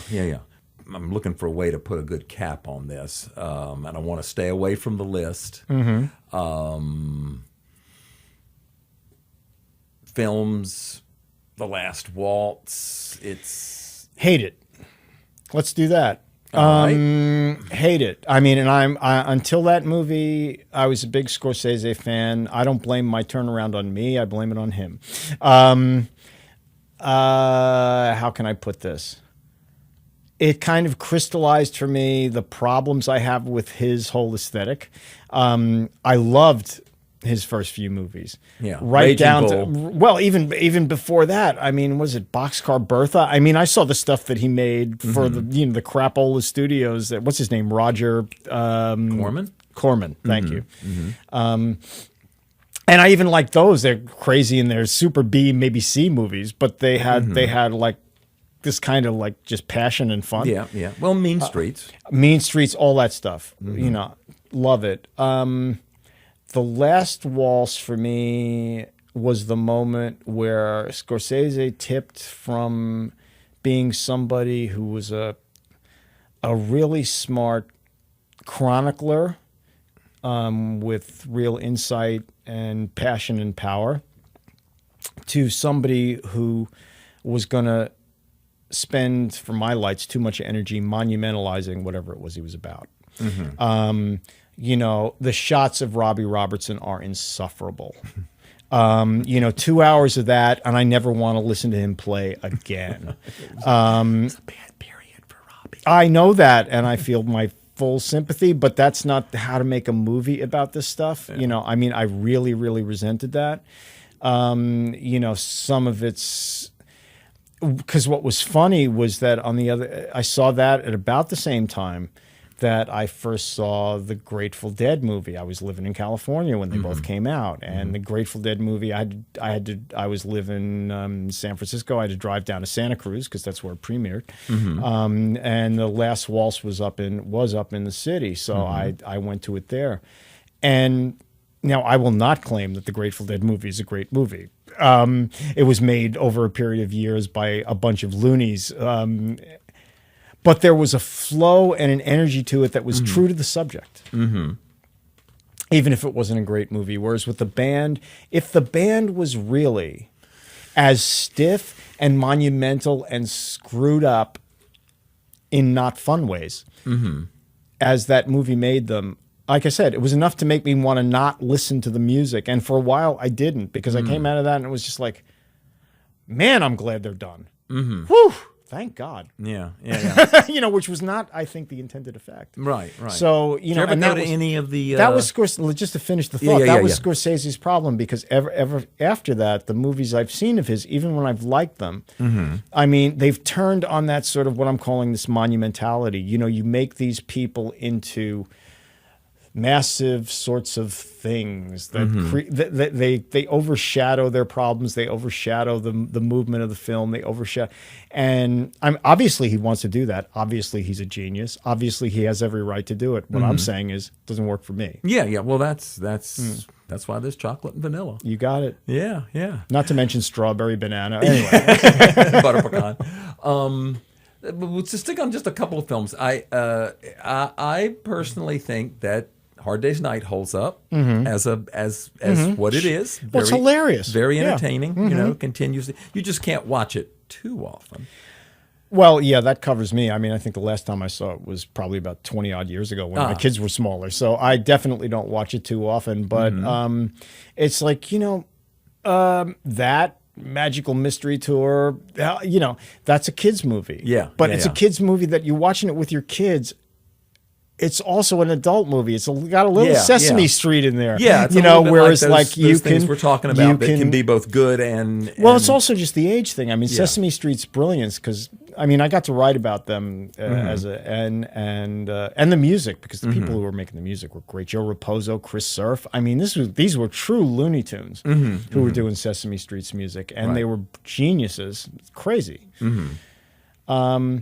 And they built not just the music, but the entire show. This was the mantra, was always aimed so that the parents could watch it with the kids and they both get stuff out of it. Yeah. Sounds easy, hard to do. Oh, yeah. They sure. did it. Yeah, and Hard Day's Night probably didn't mean to do that. It wasn't really Richard Lester's point, I don't think. Right. But it doesn't matter because it does do that. Yeah. And Magical Mystery Tour does some of the same thing. It was lightning in a bottle. It was, exactly. They got something there that, could never, Now, totally different from that, but another film, for me holds up is, of course, Don't Look Back. And I don't think there's not much for kids in that one, I don't think. Well, unless you're, look, I've got a 5-year-old grandson that my daughter informed me happily the other day has learned all the words to Talking Heads' Life During Wartime. So it depends entirely on what kind of kid you have. Yes, okay, all right. Because my kids, at one point, when we had a house up in the Catskills, right after we bought it, that we had an attic that had finished walls and stuff, but nothing much up there. And it had some...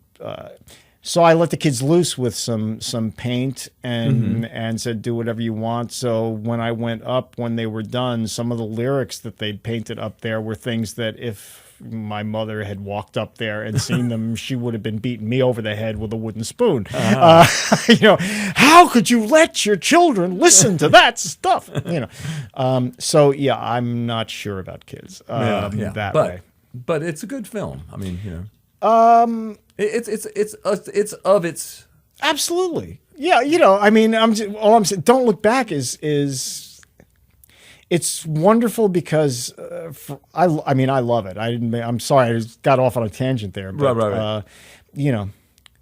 I love it for a lot of reasons. I love it because Dylan appears to be so completely raw and unpolished and everything else, and at every single second he's aware of the camera. At every single second he knows exactly what's going on. Sure, he's fueled by ups, and he's sitting there like typing endlessly in spastic ways and constantly scribbling crap into notebooks, and he's being totally offhand at people and everything else. I mean, the points of chemistry are like when you watch him like interact with Donovan, and he's initially, famously everybody's like, oh, he puts Donovan down. Do you know that he learned how to play? He learned how to fingerpick for real from Donovan. Followed him around for a while he was over there doing that. I mean, and you know who lettered the dropped cards?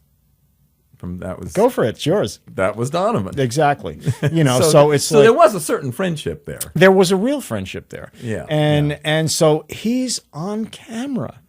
Doesn't matter that it's 1966 and everybody, he's just raw. He's not raw. No. This is a guy who was born with this. This is Dylan playing the role of someone who doesn't know a camera's there, but actually, of course, does. Bingo. It was like, but it's. And once you start watching the movie from that angle too, it gets very interesting. Yeah. Because you're watching him play everybody from the director to his co-conspirators, right, to whatever audience might be out there on the other side of the flat screen. I mean, which is exactly what he has done to this day, and it's one of the reasons that I have always loved him, besides the music, besides the classics, besides the fact that I used to carve his lyrics into high school desks and things like that, and luckily never got caught. Besides all that stuff, it was just the fact that he could do that. He could extract himself from almost any situation and turn it around. Groucho Marx is one of my favorite people who ever lived. For me, Dylan and Groucho Marx inhabit a lot of the same universe in that conceptual way. They're doing exactly the same sort of thing. They're constantly talking meta and within the frame all at the same time. And it's your problem to figure out where there's a frame, if there ever is. No, that's it's a challenge. But again, those, he's opening doors and going into rooms that other people just don't even know are there. Yep. And but he's not giving you a guided tour. It's just he's letting you have a peek. Good luck. Yeah. And make of it what you will. This is your problem. I mean, I can't tell you over the last 30 years how many people have complained to me, and how many times I've complained too, about the fact that, I just saw him in concert and he took this tune and he turned it into, I couldn't even understand it. I said, yeah, it's on purpose. What do you think it is? I mean, he's bored. He's tired. He doesn't want to do this over and over again. Well, there must be some aspect of it that he likes, because there's no real reason for him to be out there 200 nights. Oh, he loves being on the road. He loves being on stage. And doing that is exactly it's exactly one of the key elements of his artistic and his personality, his art and his personality, both. Well, of course he wants to be out there doing it. And of course he wants to take some ballad and turn it into a 1.5 minute long punk rock song, and watch everybody who's around his age or grew up listening just stand out there and go, what just happened? Because that's just what he does. It's, I still maintain we're lucky to be alive in the same, and he deserved the Nobel Prize. Such, and we won't talk about other people that are, all right. Well, Gene, you and I, as I said when we began this thing, if we could just put the electrodes in you, we could just download and we'd have podcast ad infinitum. Ouch. Exactly. But hopefully this has been, I think it's been illuminating. Lord knows we've opened some doors and let people look into certain rooms. I can't imagine anyone else that would bring the references that you do, to say the history that you do, to say the range. And we haven't even touched on classical, but we'll save that for another one, Please. But I just really appreciate your writing and everything that you've done over the years. As you know, I'm a fan, unabashed.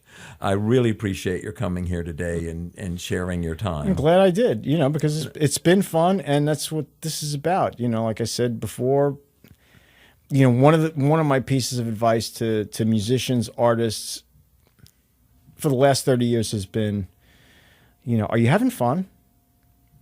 Because if you're not, you better check yourself, because this is art, music, whatever. It's not like, it's a discipline. Mm-hmm. You have to learn that, but it's also creativity. And if you're not having fun while you're being creative, you better figure out some other way to go. Well, you gotta leave holes for the mistakes, and you gotta have the good sense to recognize them when it falls in your lap, I guess. Sure, no, but it's also just like really, I'm not saying it's not work. I work really hard, but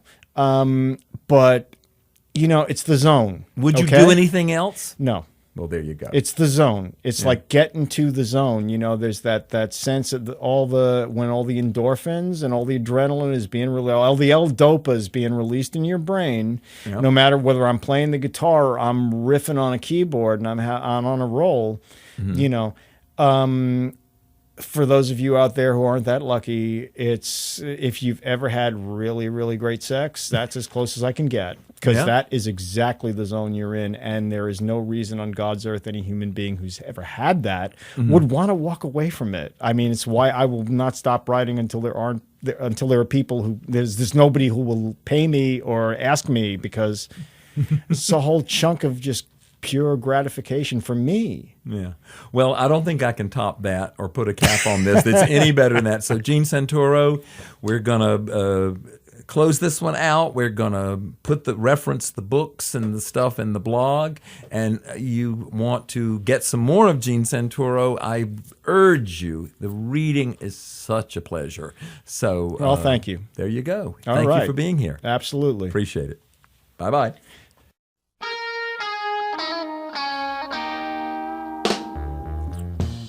Well, thank you, Gene Santoro, for number 24, a great podcast. You'll definitely want to go to the blog at www.sidetracklinernotes.com, and there you'll find the Spotify playlist. Each of the tunes that you have heard excerpted, snippets of them, during the podcast, you can hear and play in their entirety on the Spotify playlist. You've got Spotify, right? Anyway, play them one at a time, play the whole playlist, you'll love it. Another thing you'll want to check out is Music Aficionado, www.musicaficionado. Gene writes for them, and invariably the people he writes about are musicians you want to know about. Gene's books, of course, very pleasurable reads, Dancing in Your Head and Highway 61 Revisited. So, you need to subscribe to Sidetrack Liner Notes on iTunes. And again, the blog is at www.sidetracklinernotes.com. Okay, we've got some great people coming up for podcasts in the future, so subscribe and be sure to catch them. And thanks for listening to this one. Bye-bye.